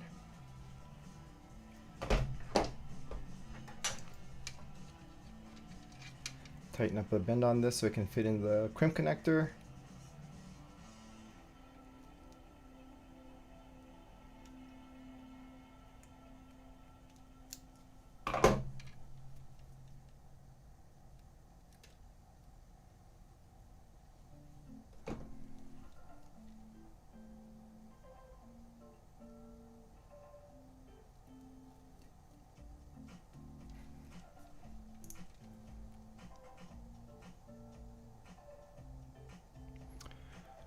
So the shipping time of the kit was, it shipped on like the 6th of January and it arrived here on the 14th. It was shipped by UPS Worldwide Express. So, but there was a shipping delay. It was supposed to get delivered on like the 12th. And I mean, the shipping label was created on like the 6th, but it didn't actually leave the warehouse until I think the 9th. So if like, you know, that was pretty fast itself. In terms of lead times, I'm not sure. The only reason why there was a lead time on my kit was because, you know, the Blue Rolls guy said that he had to get my parts printed, and that was like a 7-day lead time, about a 10-day lead time. So I had ordered it on, I think it was like the 20th of December, right before Christmas, and the package was marked shipped on the 6th of January after New Year's. Is that right? I can't remember for sure, but I think that's about right.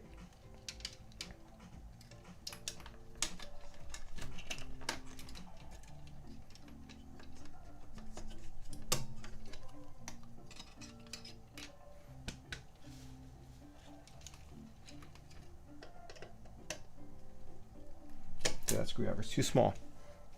Get this one.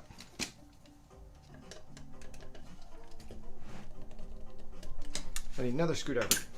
Also too small.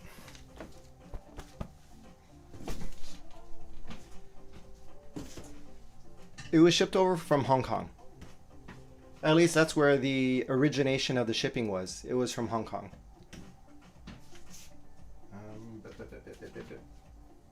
Screwdriver. Oh, I do have the right. I do have Phillips on here.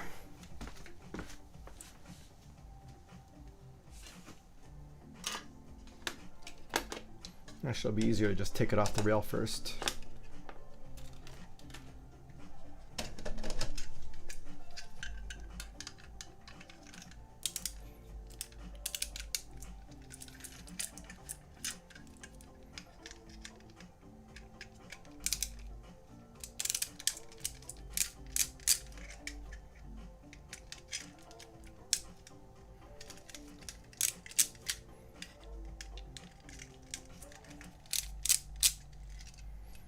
All right. Have this come in through here. Yep, that looks good.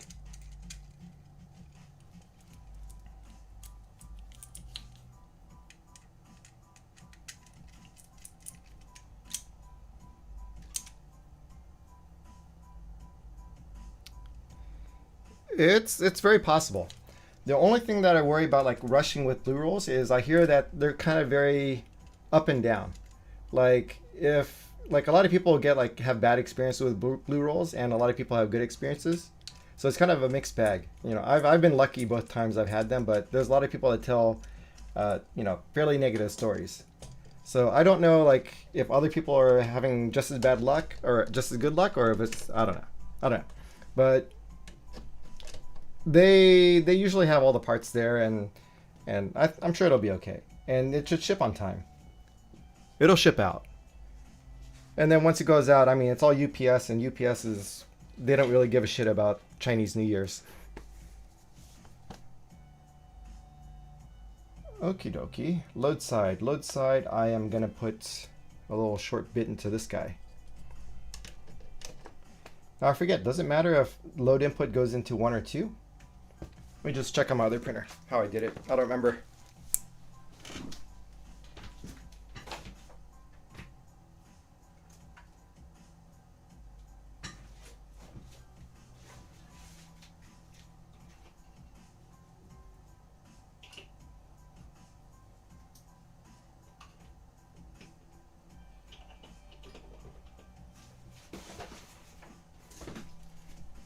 I mean, I don't think it matters, but I had put it into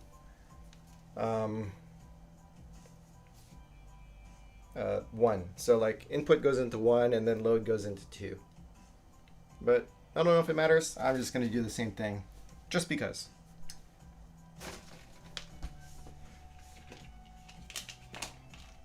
Get this wire out of the way. Get the green out of the way. We'll bag it back up later.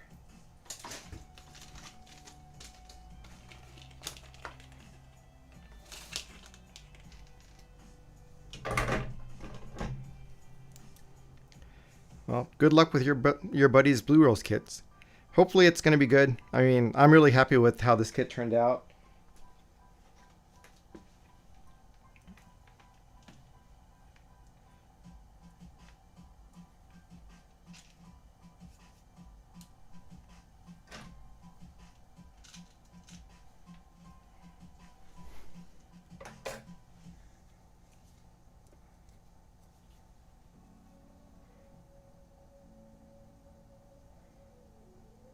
So I mean, for me, I wouldn't hesitate to buy from Blue Rolls again.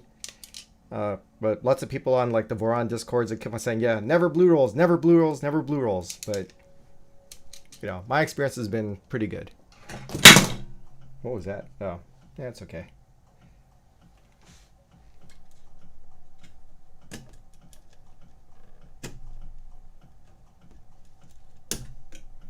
Okay, and I'm just gonna run this up and over to here and get the input side in. So that should be good. Snip this guy.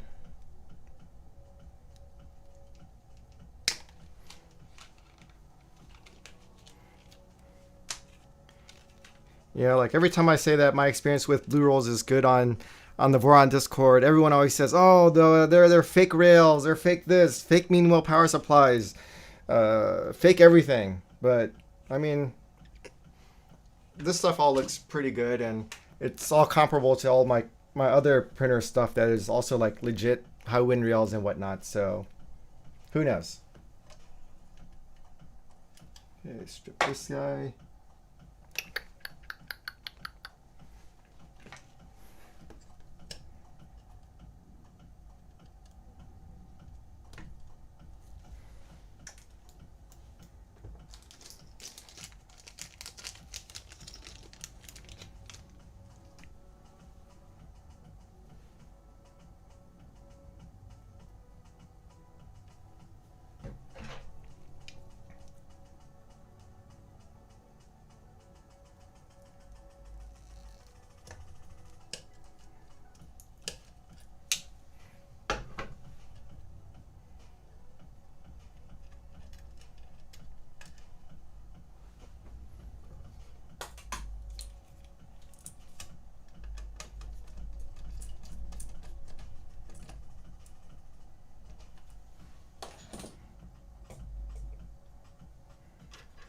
All right, I'm gonna just put that in there for now.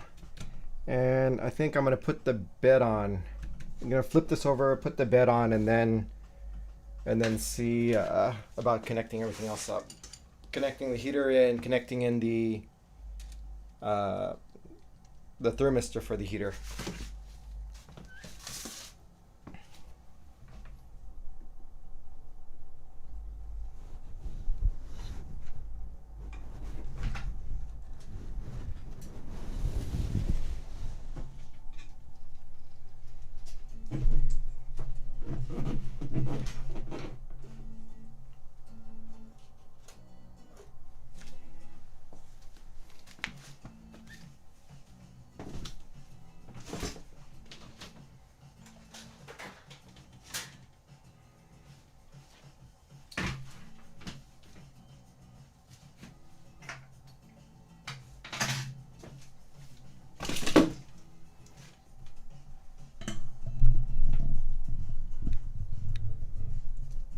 Hey Hyper, how's it going?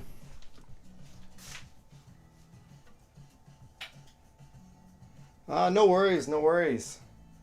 It's making good progress here. Let's feed the heater and the thermistor down into the lower panel holes.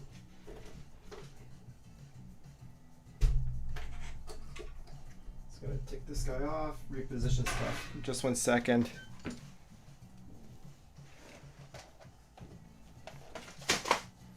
All right, move my mic over.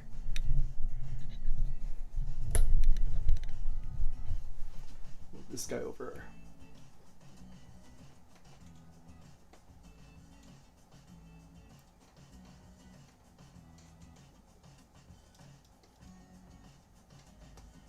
How have you been, Hyper?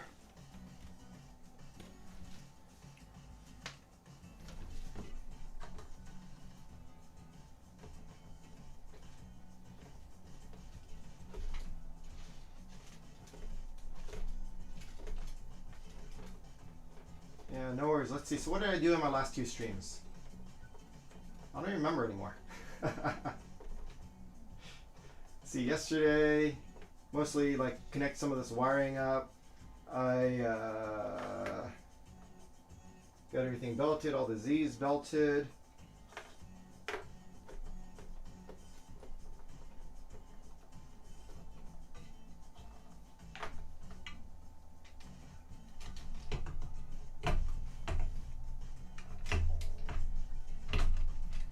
So now I'm going to be doing some commissioning in just a minute, as soon as I get all this plugged in.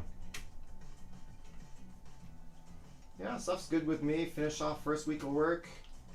You know, new job and everything, so that's going pretty well.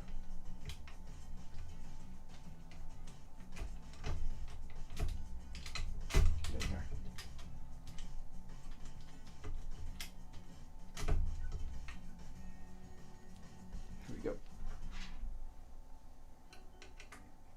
That's too big. Get the right size.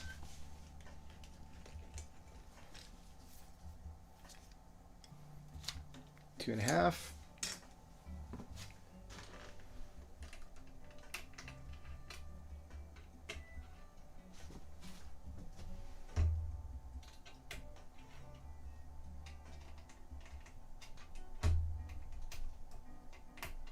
Let's move the light over. Oops. Move the light over here.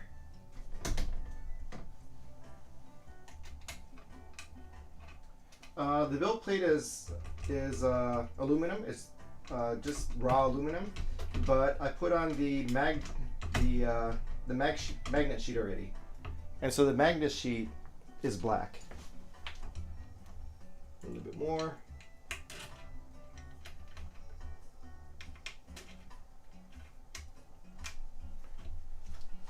So it's for sticking the PEI sheet on. Oh no, it popped out.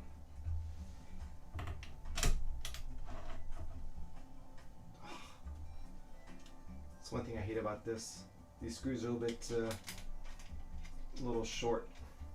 So it's kind of a pain to get this in here. Or you miss like this. Get out.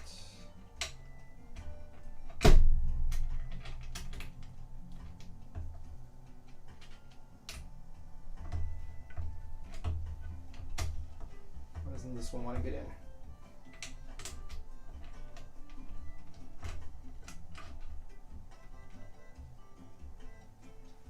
Yep, that should be good. It's going to tighten it down temporarily because I want it to stay steady while I get it all wired up underneath. I need to flip it down again.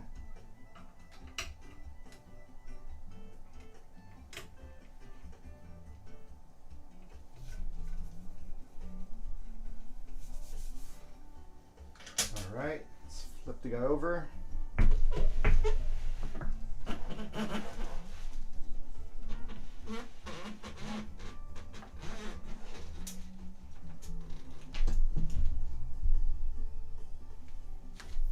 Alright, so what do I got down here now? I have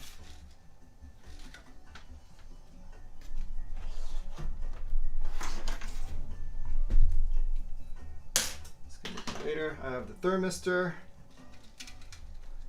Yeah, you're lucky you get to miss. Oh, actually, you do see it. You do see the giant rat's nest of wires I have going on. Let's see. I want. Where's my thermistor port? Thermistor port is. That's fan, temp 1, temp 2. Where the heck is temp 0? Temp 0. Here we go. So that is the thermistor port. That's connected. And then next I need to get the bed power.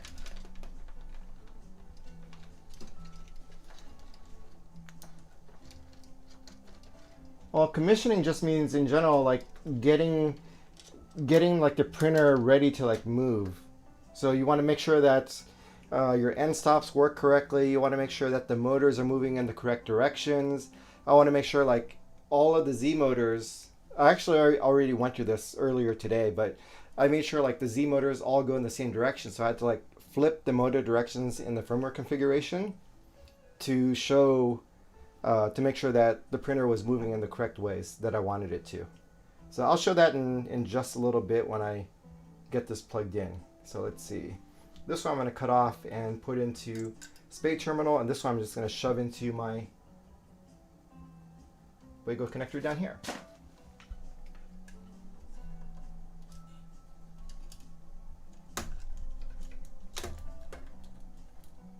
So Wago connector for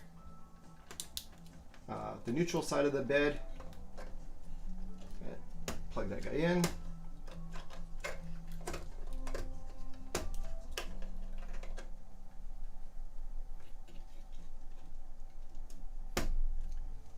And then this guy I'm going to snip off. I had accidentally made it a ferrule when it needs to be a spade terminal.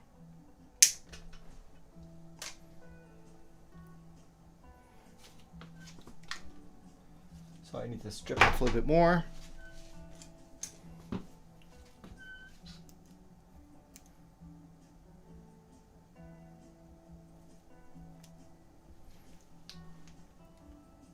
think this is more like an 18 gauge, so a little bit more. There we go, that's good.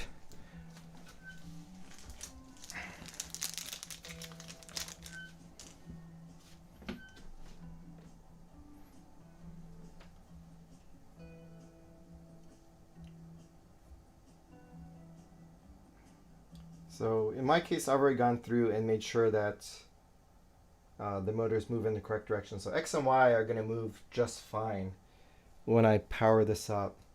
And yeah, it's pretty much just checking things as you go along, like making sure the power supply is put out the correct voltage, making sure stuff is connected correctly. So checking the thermistors to make sure that the thermistors are reporting the correct temperatures. And yeah, where'd my crimper go? Here we go.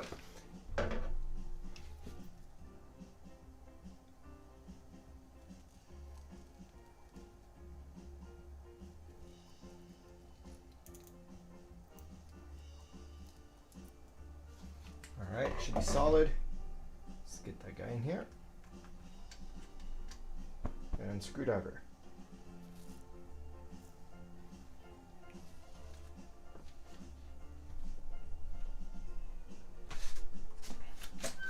Down here, I fell down.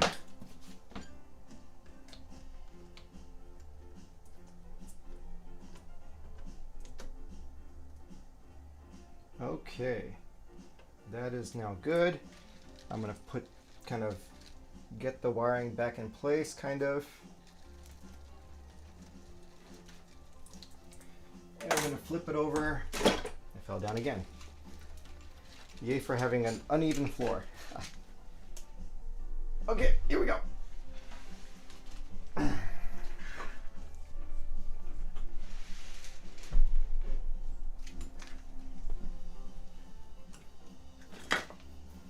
All right, hopefully stuff doesn't blow up when I turn it on again.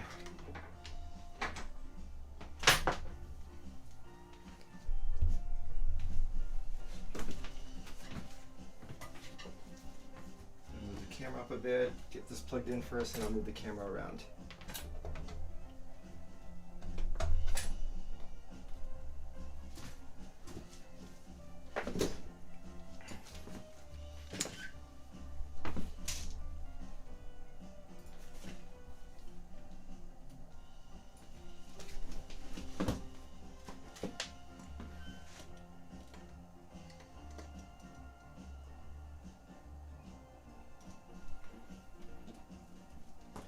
And I haven't actually tested it like sitting up yet.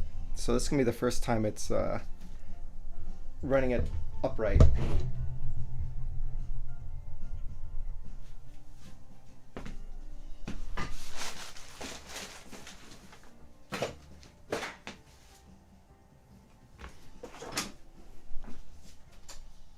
this over here.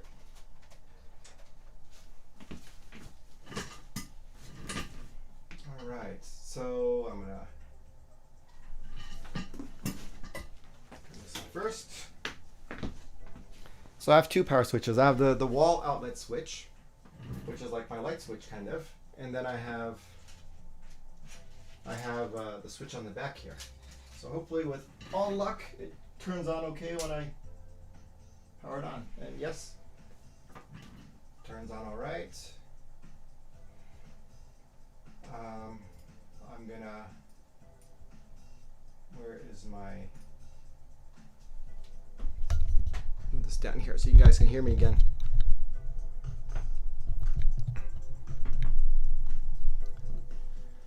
All right, my Discord here, I'm gonna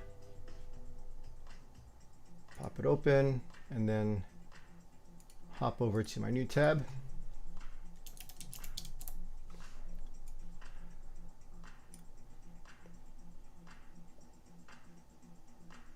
I think I need to shrink it down a little bit more, huh? So yeah, so at this point I want to make sure that,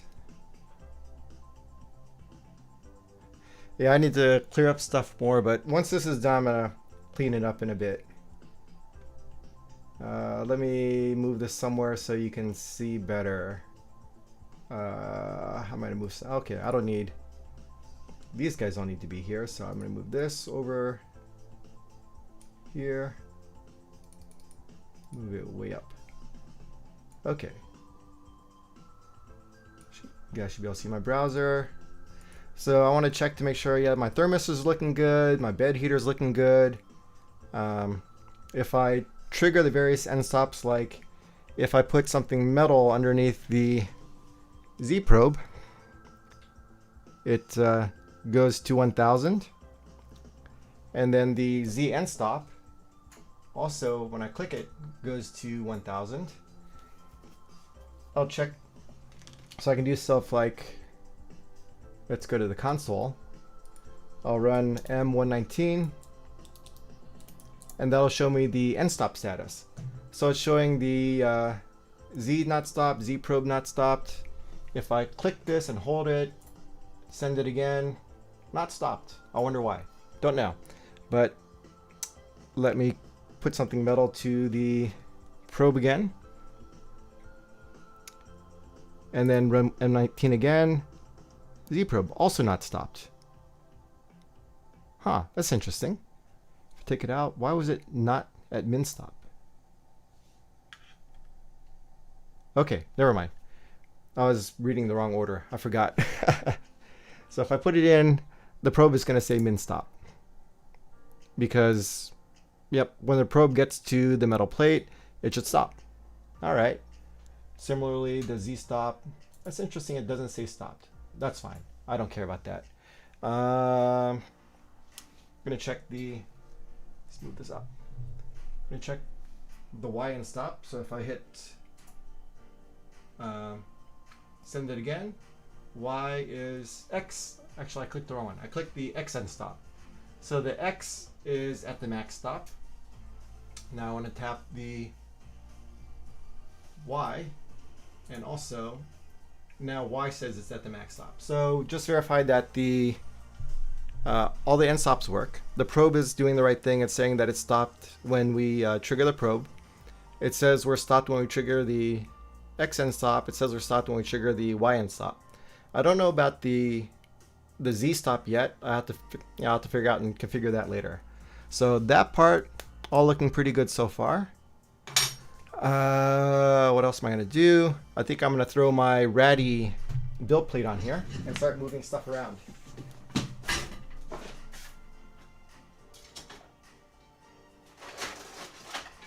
Now this is a good build plate. I think there's a build plate here.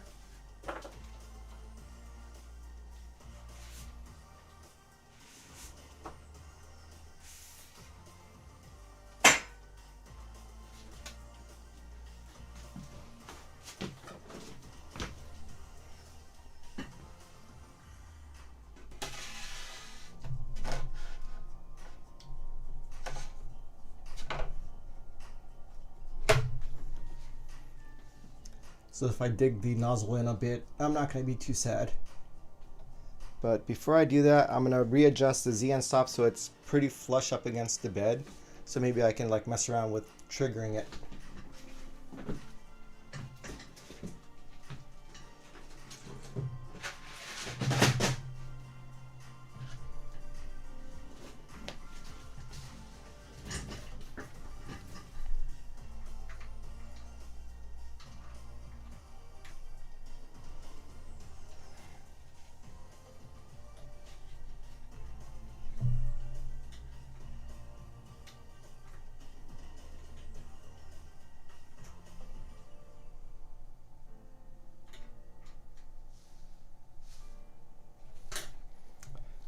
So I'll do basic things like, let's move around in X and Y and a little bit in Z. So I will unlock unhomed motion, because right now if I try to move around, it's going to say not homed. So, oops.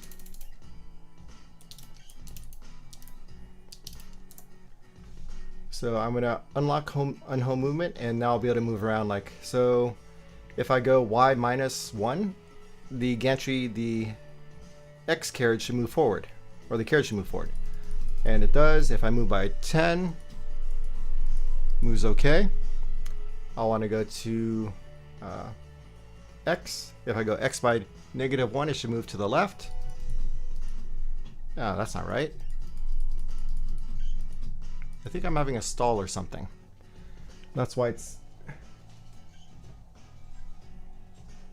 not completely moving correctly. Let's see if I move X 50. Oh, that's right. -50?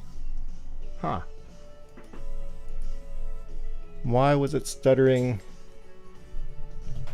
moving 1 millimeter at a time?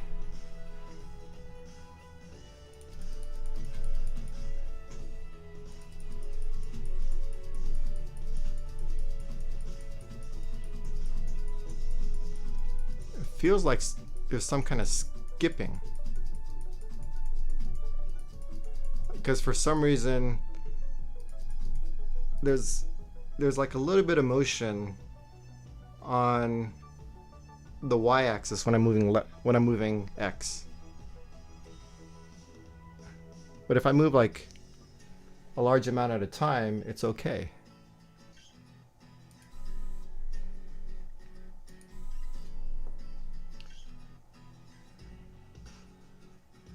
And so if I move y -50, I'll do a quick verification that it looks like it's moving about the right amounts every time. So if I go from here, I should end up at 5. If I go y -50,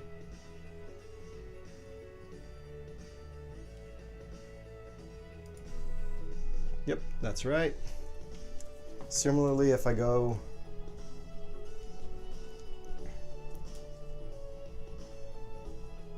X -5, it should end up at about 5.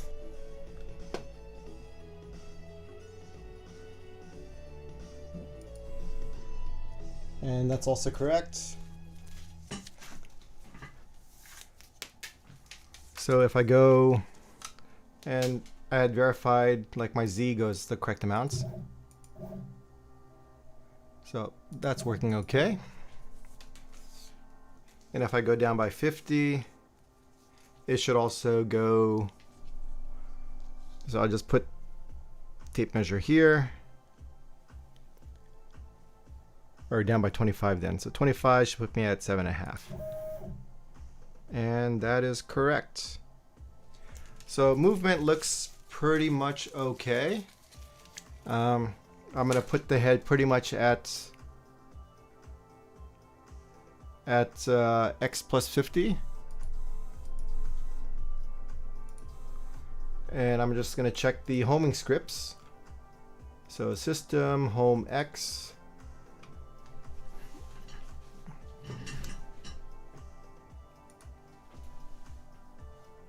I'm going to comment these guys out.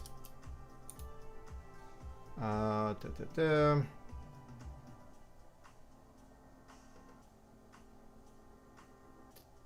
right, and I'm just going to be ready to slap the power off if I need to. And also check that the LCD screen works. Yep, it's lit up.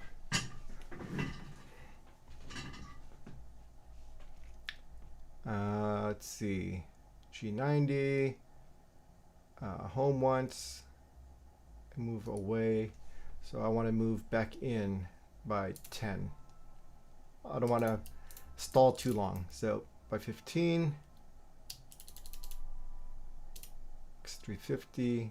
I don't need to go all the way to 350. My bed's only 300, so 315 should be enough. Oops.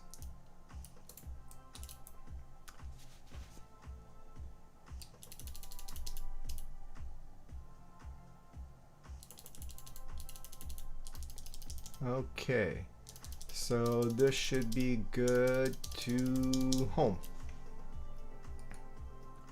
So I'll say that, and I'll try to home my X. And get ready to turn off if I need to.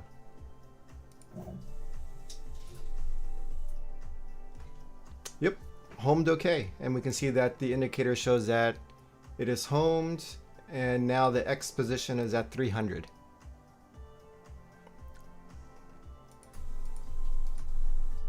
All right.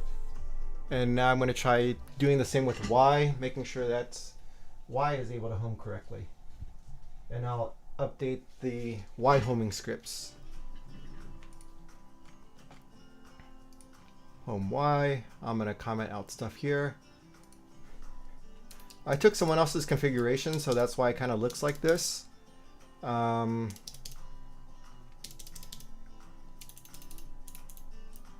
that's fine. We don't need to do this. We just need 15. Oh wait. Why does he do this? I'm gonna double check this real quick.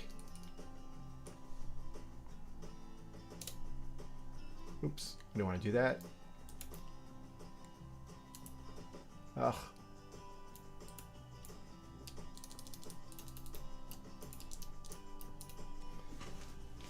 Okay, let me just double check the X scripts again real fast. I'll remember a G91 and G90 in here.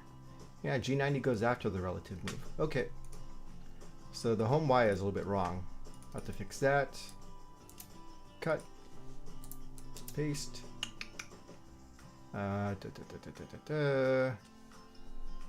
And this should work for homing. It's gonna try to go to max Y, stop, back up, and then go in until it hits the end stop again. All right, let's move the bed toward the back, or move the Y toward the back. Oops, not minus 50. Get my cables out of the way so they don't get cut up. All right, so I'm gonna home Y and be ready to power off just in case. And it works. Y ends up at 305 after it finishes homing. I'll adjust all the coordinates later. That all needs to be fine-tuned. So we'll just put it back kind of in the middle again. And what I'll do now is I'm going to move Z up a bit. I'm going to move it pretty much mostly to max travel roughly. And so this way I can sort of test homing. So what I'm going to do is I'm just going to put this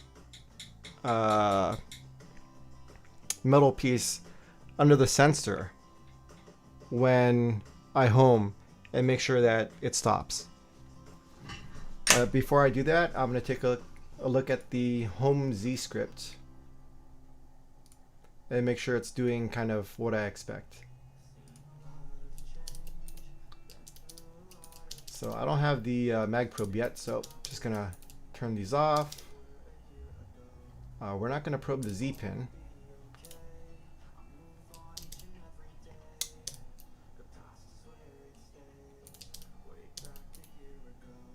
And what is this? This is just moving to 10 after it's done. So I want to G30 K0 Z. My cable chain's open, so I don't need to feed them through. I just need to open them up and pop them in. Like this one, the links just pop right off. Except I need a screwdriver. Well, I can use this. I can just pop it off, and then the links open up, and I can put them in, and then I'll just, put the chain on. So all three of my chains are openable. Like this one's a little bit different. This one you stick a little screwdriver in there. Or do I have a tip handy? This one you stick a tip like in here and just flip it and it opens up and it swivels. So this is a Z chain, and the other two chains that pop off the cover completely, these are the X and the Y chains. So yeah, Yeah, I wouldn't be completely happy if I had to feed the wires all through, but this is okay. All right, so G30K0, Z999. If it's not homed.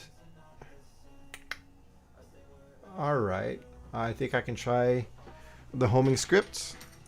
And so here we go. I'm just getting this ready so I can get this down here. Back to dashboard. Home Z. Wow, that's really slow.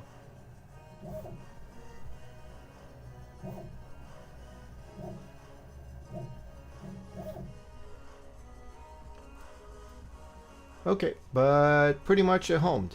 Alright, so what I'm going to do, I'm going to try actually homing all the way down to the build plate. Wow, this homing speed is really slow. So while we wait, I'm going to look at the homing script, see why it's so slow. Oh, yeah, it's not configured yet. So we'll just sit and wait while it does its thing homing.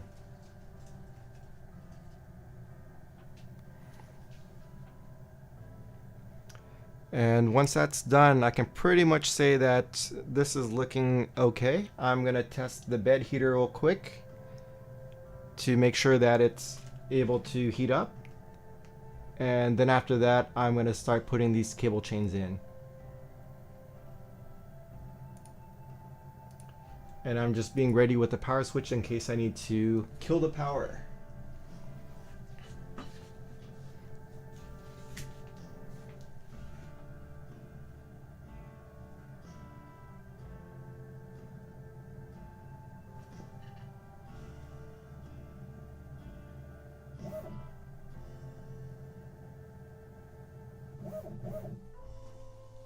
And there it is.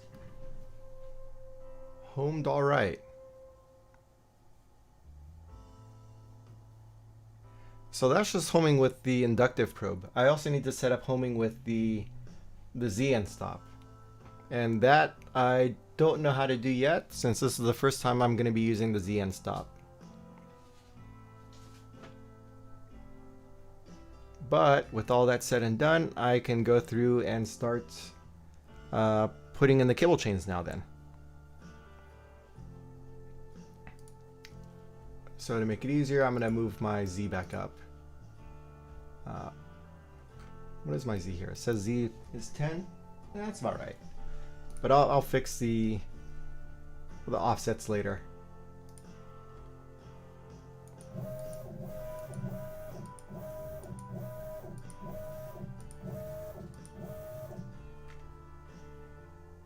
Really? Is that only 210? Oh, okay. It does go up much more. All right. Keep going up. Actually, I think this is probably a good spot for me to work on it. Okay.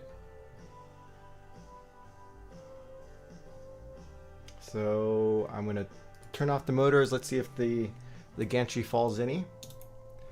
That's right. I can try gantry leveling, but I don't think I'm going to try that right now.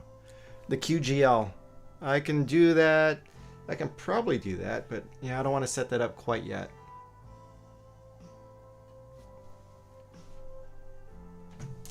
So that's basic commissioning. Just making sure all the parts work there. I'm going to turn off the motors. Oh yeah. I want to test extrusion. So I'm going to get a little bit of filament. And I'm going to run the temperature up. I'm going to do PLA, turn on the heater. Let's try turning on the bed heater also. Let's try 65.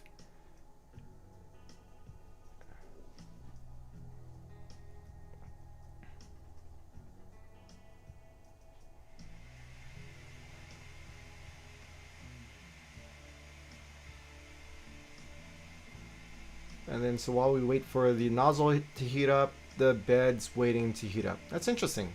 Usually it doesn't wait. I wonder what's changed.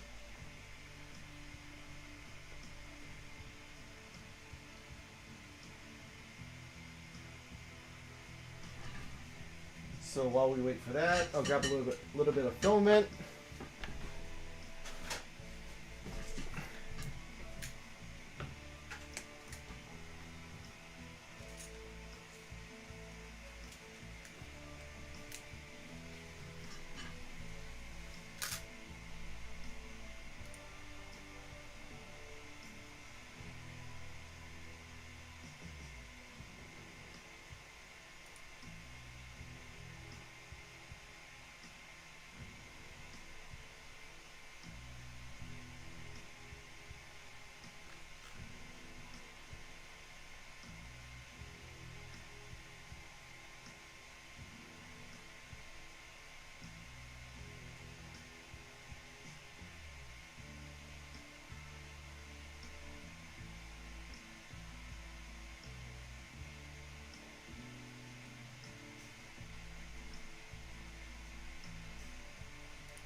right, and then I'm going to switch the bed heater on.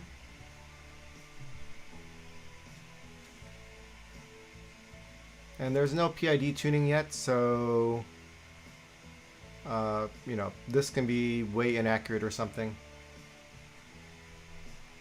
Or at least in terms, it's not optimal in terms of heating. Yep.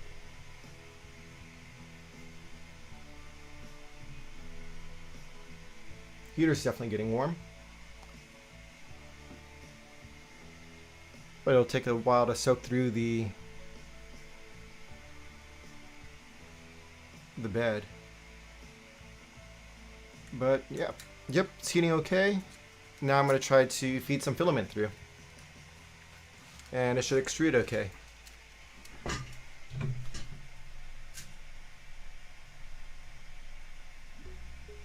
So this is how far.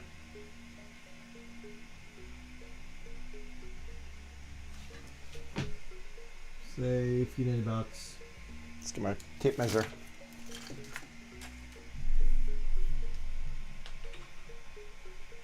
So I want to feed in about 80 millimeters.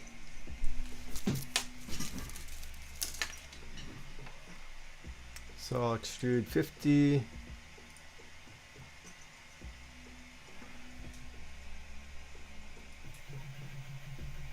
And it skips. Why is it skipping?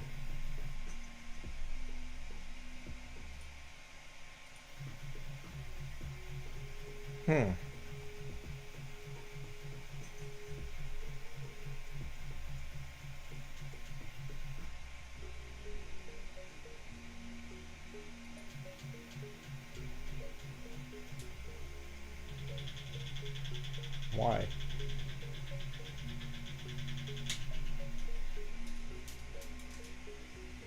Okay, so the extruder is not extruding well. I'm not sure why yet.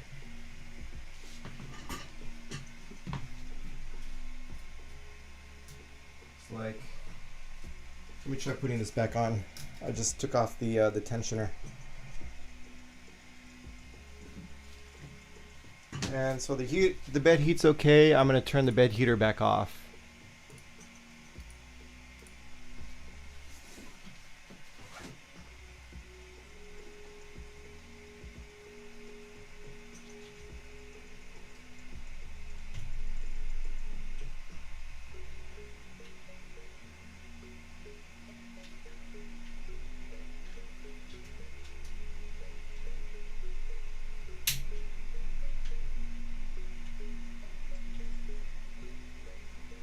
Yeah, the latch is down.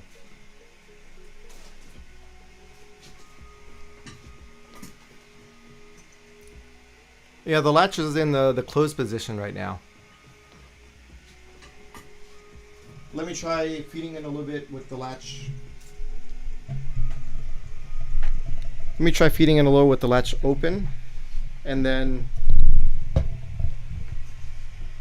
feed in a little bit with the latch open, and then try extruding again, just to see if there's any difference. Maybe this is because I don't have any PTFE in here right now, so it's not necessarily being lined up correctly. Actually, why is there a stop in here?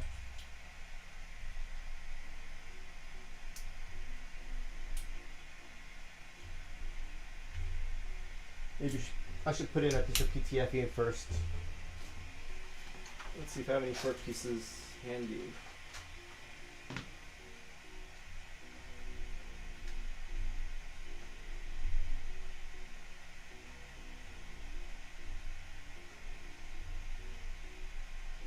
Okay.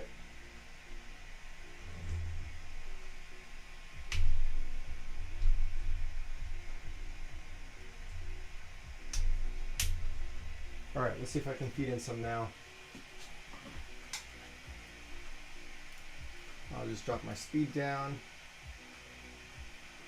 Actually, 5 millimeters a second should be okay. 5 is 300. Yeah, 5 is 300 for high flow, no problem. So, do your thing. Nope.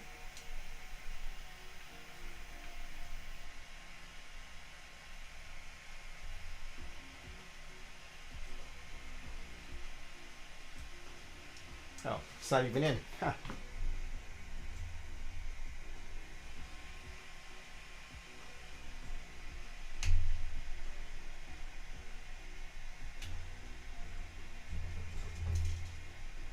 Ah, just broke it. It's crappy filament. It's kind of brittle.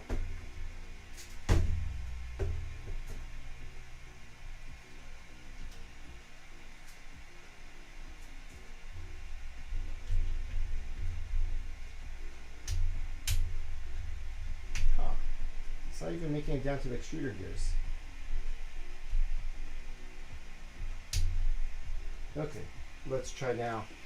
Extrude 50. Alright, it's definitely pulling through.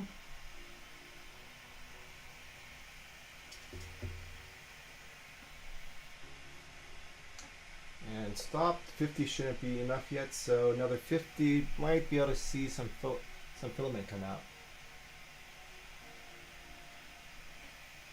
And yep, there we go. It's melting plastic. Let's just extrude another 50.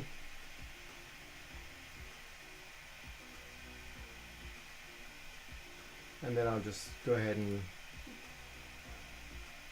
retract. Actually, 10.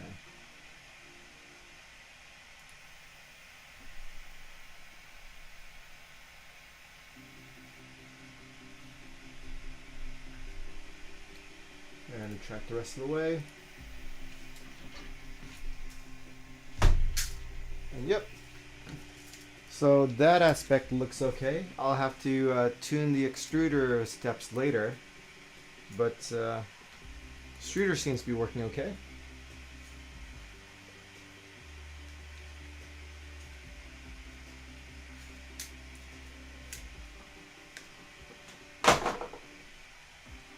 Melts plastic, yay.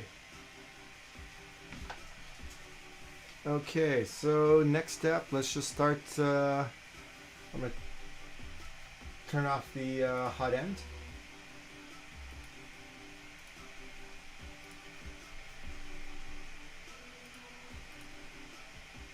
And then I'm going to start putting on the cable chains. So as part of putting on the cable chains, I'm going to put in my my rail backers. My extrusion backers.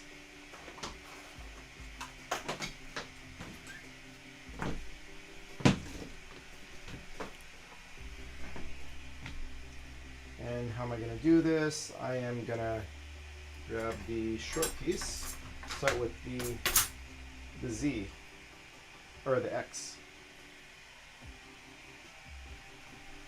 Which way does Voron logo go? Voron logo goes this way. Okay. Now I have the right direction. It's going to go down like this.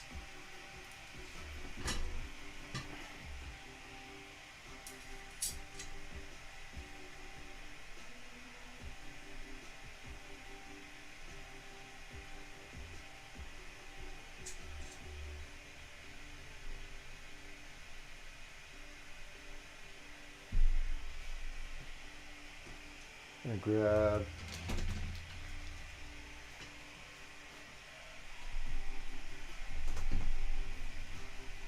this. I'm going to manipulate it to the right location.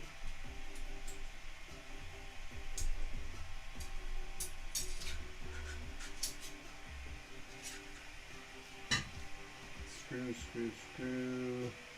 Where did I throw my 2.5? I don't need 2.5 now, but where did I throw it anyway? I should put it away before it gets lost. It's right here. The extrusion backers, I mean, it's not that cheap, huh?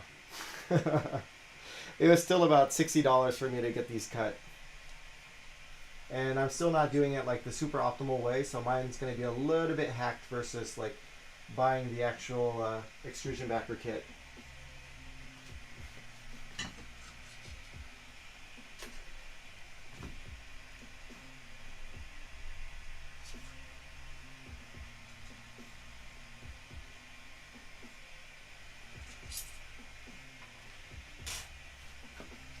So what am I doing? I'm grabbing 6mm screws.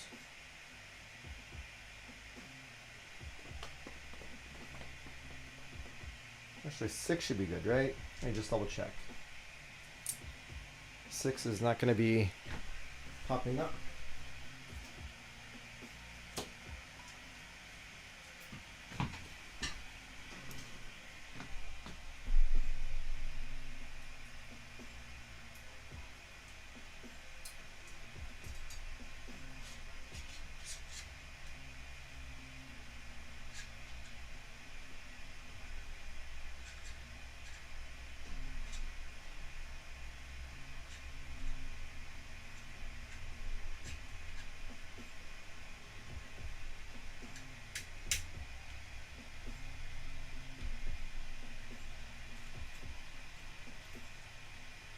Yeah, the only reason why I'm doing extrusion backers is because I was putting an order at Send Cut Send, and I was like, I'll throw this in also to, hit some sort of minimums that I wanted to hit. And, well, here I go. Now I have extrusion backers. So I'm going to use T-nuts or hammerheads for most of these. So I can just drop it in. So I need, what, 1, 2, 3, 4, 5, 6, 7.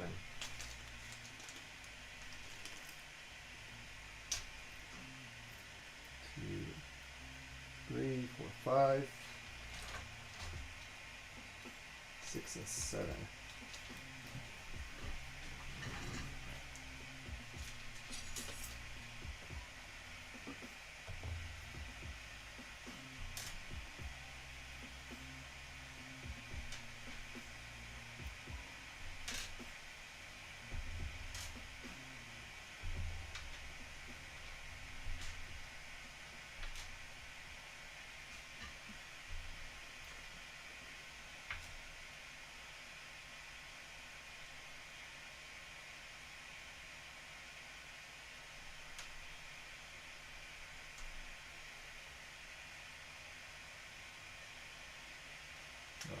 Bit much.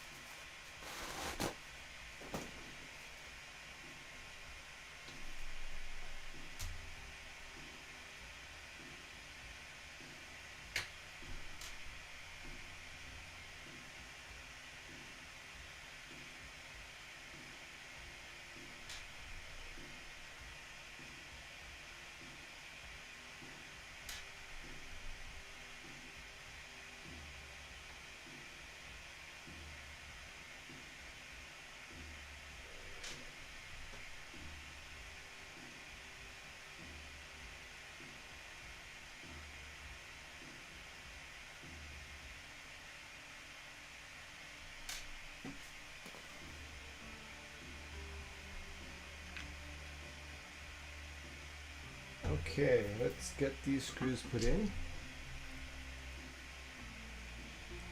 So the downside of doing my own extrusion backers is that I am not countersinking these screws. So I'm just using regular button heads, and because they're button heads, it's gonna have a little bit of impact on the cable chain. I'm not sure how much yet, but I'm gonna put in some washers to space the cable chain off the backer a little bit and see how that works.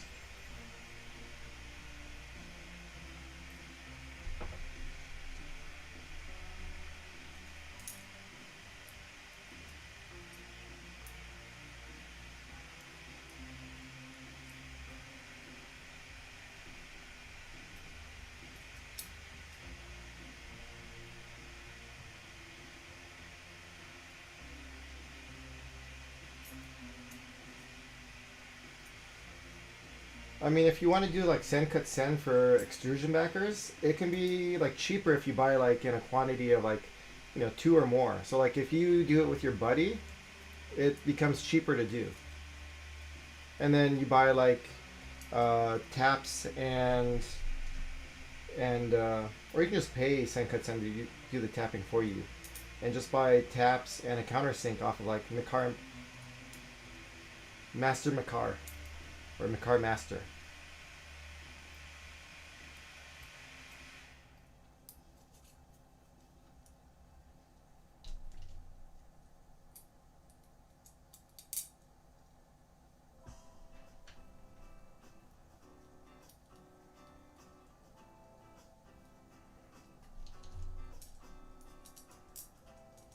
So it's a little bit cheaper than buying the kit from like, you know, DFH or wherever.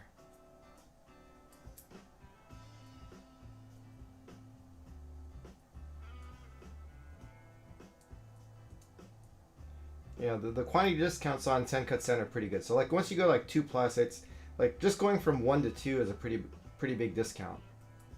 And like the next discount after that is like after you buy 5 or more. So I mean that might be an option you might want to look at.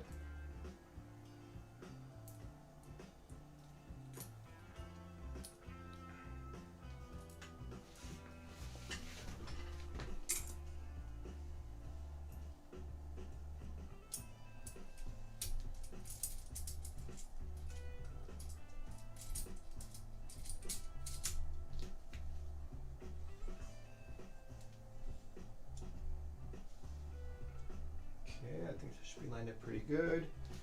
I'm just going to throw in one screw here to line this one up while I tighten the rest down, just to make sure that my T-nut is in a good position.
Oh, that's what I wanted to check. I forgot to check about that.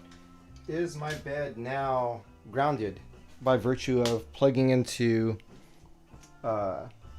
tightening it down?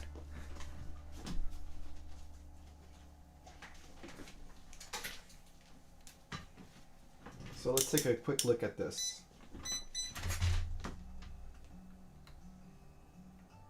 No, not yet. It isn't. Okay, I probably have to scrape off a little bit of anodize, because that's hey.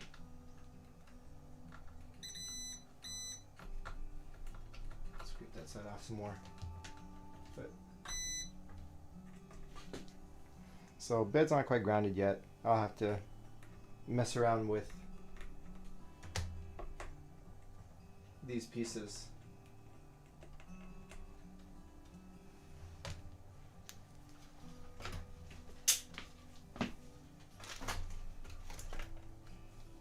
Okay, let's go back on to tightening this.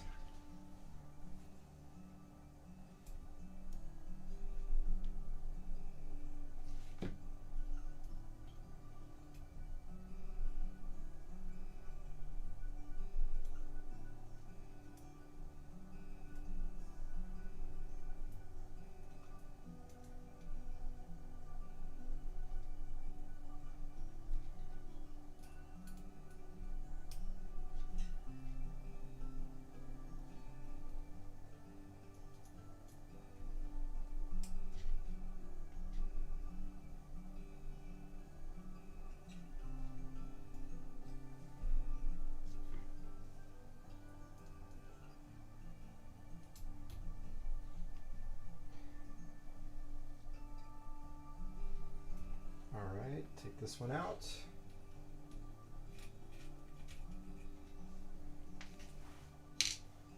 And what am I going to do? I'm going to take the chain and pop off all the links.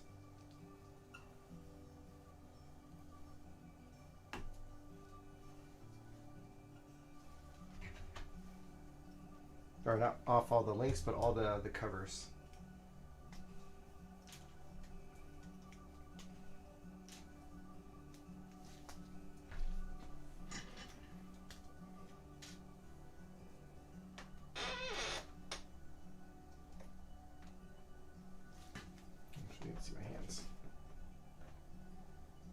Doesn't matter.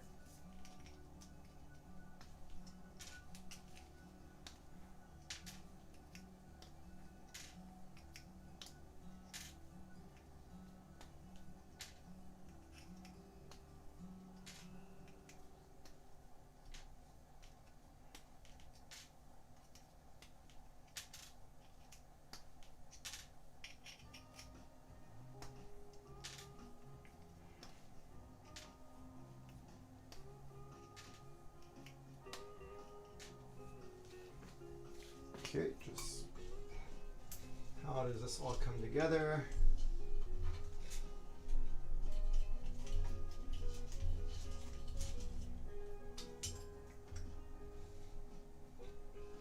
So this is going to come in like this, and I guess I'll just start clipping the pieces back on.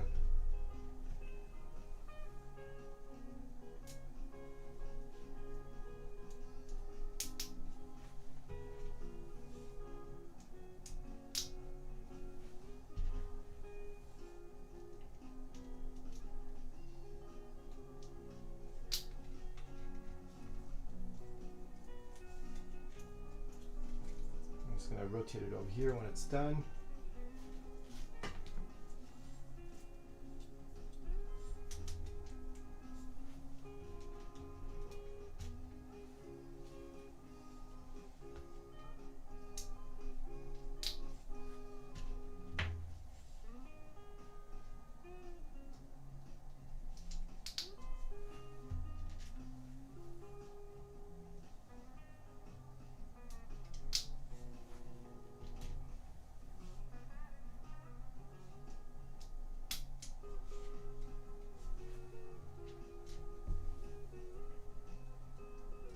Yeah, that's one thing I didn't think about when I was buying my backers from Send Cut Send. I didn't think, oh, maybe I should order like, you know, 2 sets or more, and you know, maybe find someone to like sell them off if you know, if they wanted them, just to take advantage of the discount a little bit more. All right, get this one off.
Yeah, Send Cut Send is really easy. You just take the DXF off of the Voron user mod, and you take the DXF file that matches the size of the, you know, of the configuration you got, 350.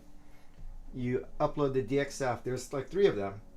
You upload the DXF and you pick, I think it was the what size was it? Let me flip this real quick. You pick the I can't, getting brain fart. You pick the titanium grade 5, and I think it's a 1/8 inch. And you pick your quantity, and when you pick like 2 or more, it instantly drops the price by like 20%. So the backers end up costing something like $16 per piece. And so for the set, it's going to be 3 of them. So about like, you know, it's like $40, $50 shipped. Send Cut Send doesn't charge tax, and they don't charge shipping, at least to California.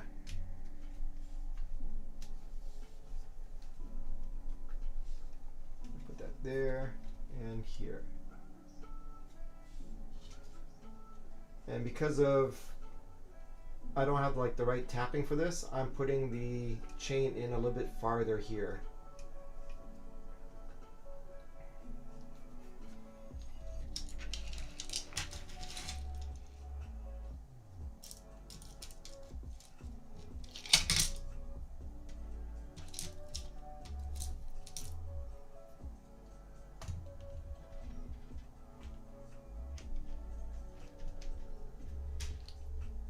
I want to fasten the top side first. So button heads, I think the kit included some button heads. I'm going to use theirs if I can figure out where I put the screws.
Okay, I need a pick.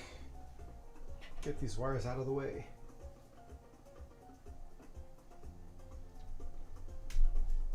All right, there we go.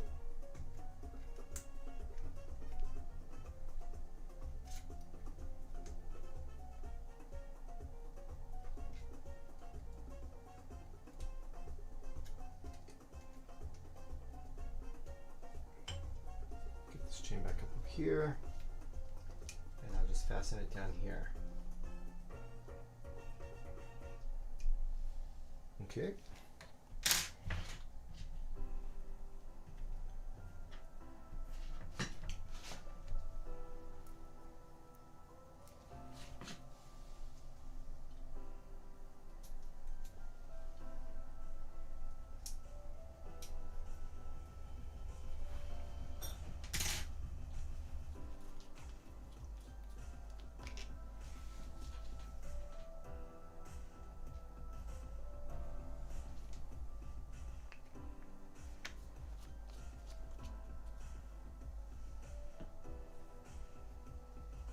My tweezers.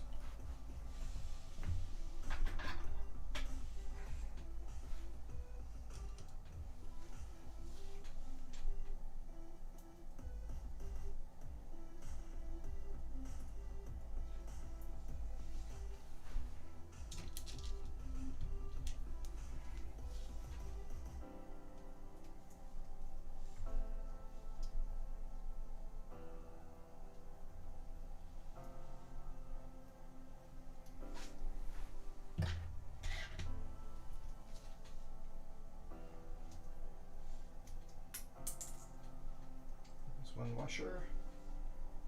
Put that washer back up here.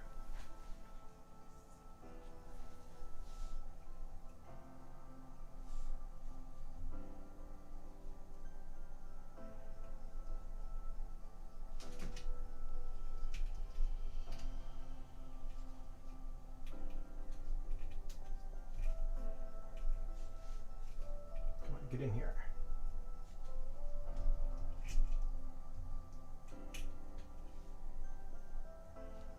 Okay. It's only one washer. It's supposed to be two.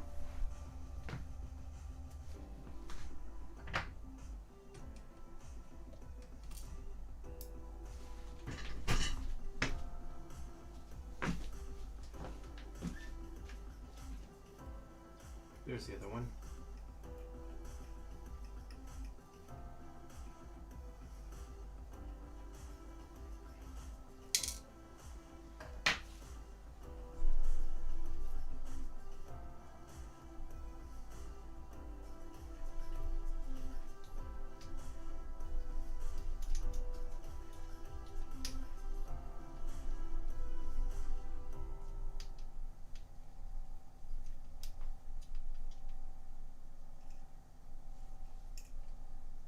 Problem is, this is too short. I need a longer one.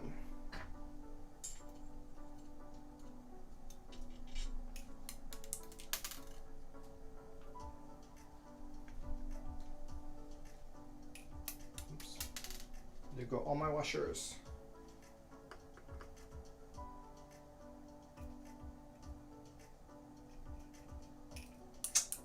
Stay still.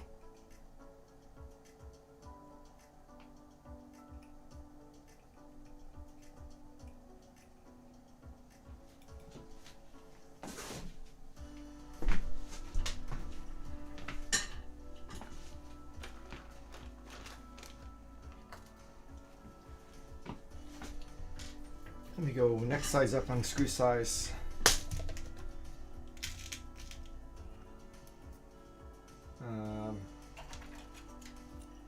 Measuring thing. 8 I think was too short. I want to go up to 10.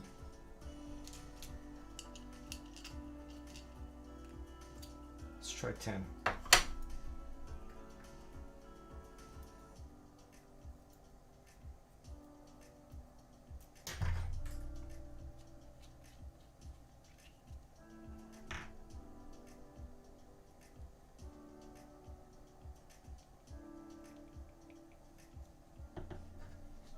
Oh crap. Oh well. It's okay.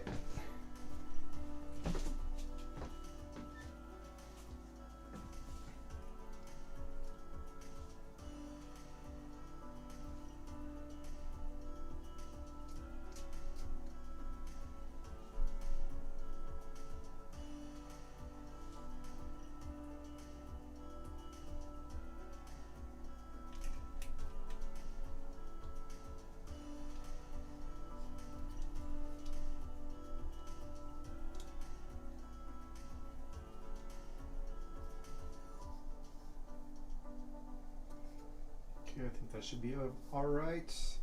Let's move the X left and right. See how that goes.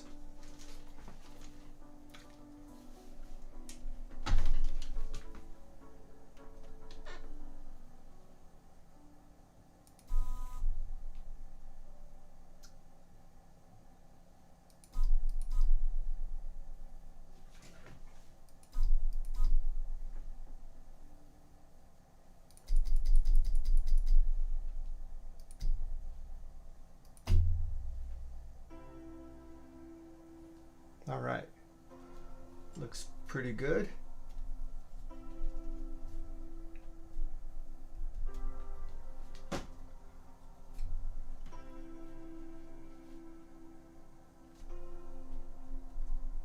It's really tight.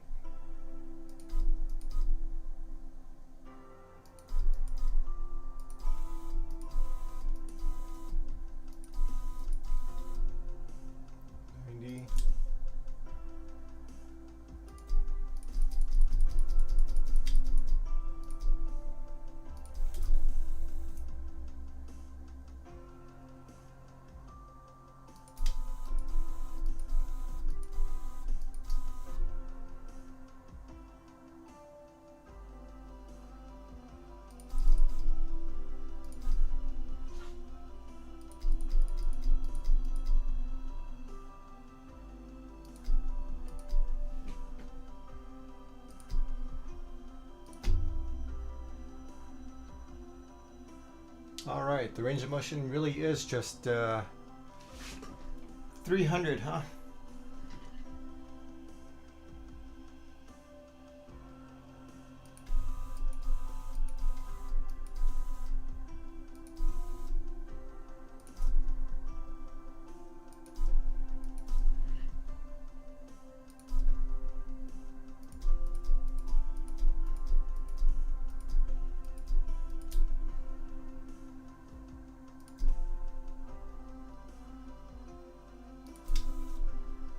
All right, that looks pretty okay. I think at this point I'm gonna call it a night.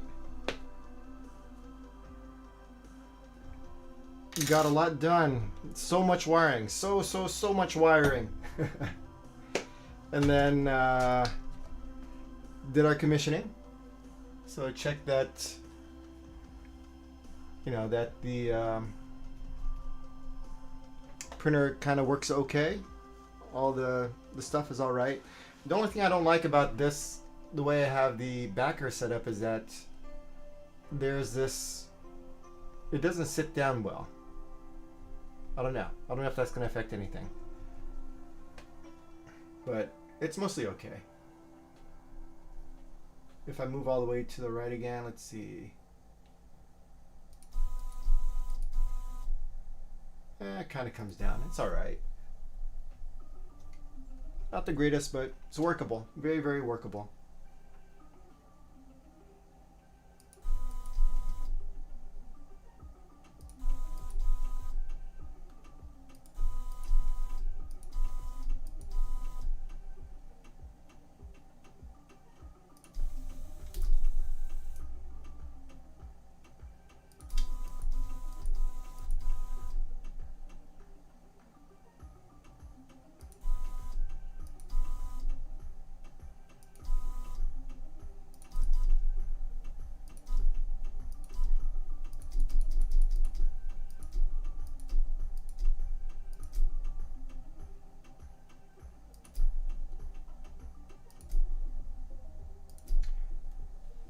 All right, guys, that's it for me tonight.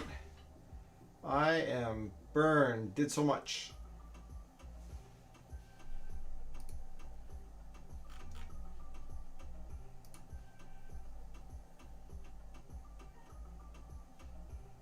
Thanks for hanging out, guys.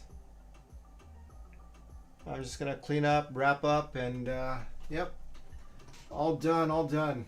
Good times. So not too much more, and I think it should be pretty much ready to do like some printing.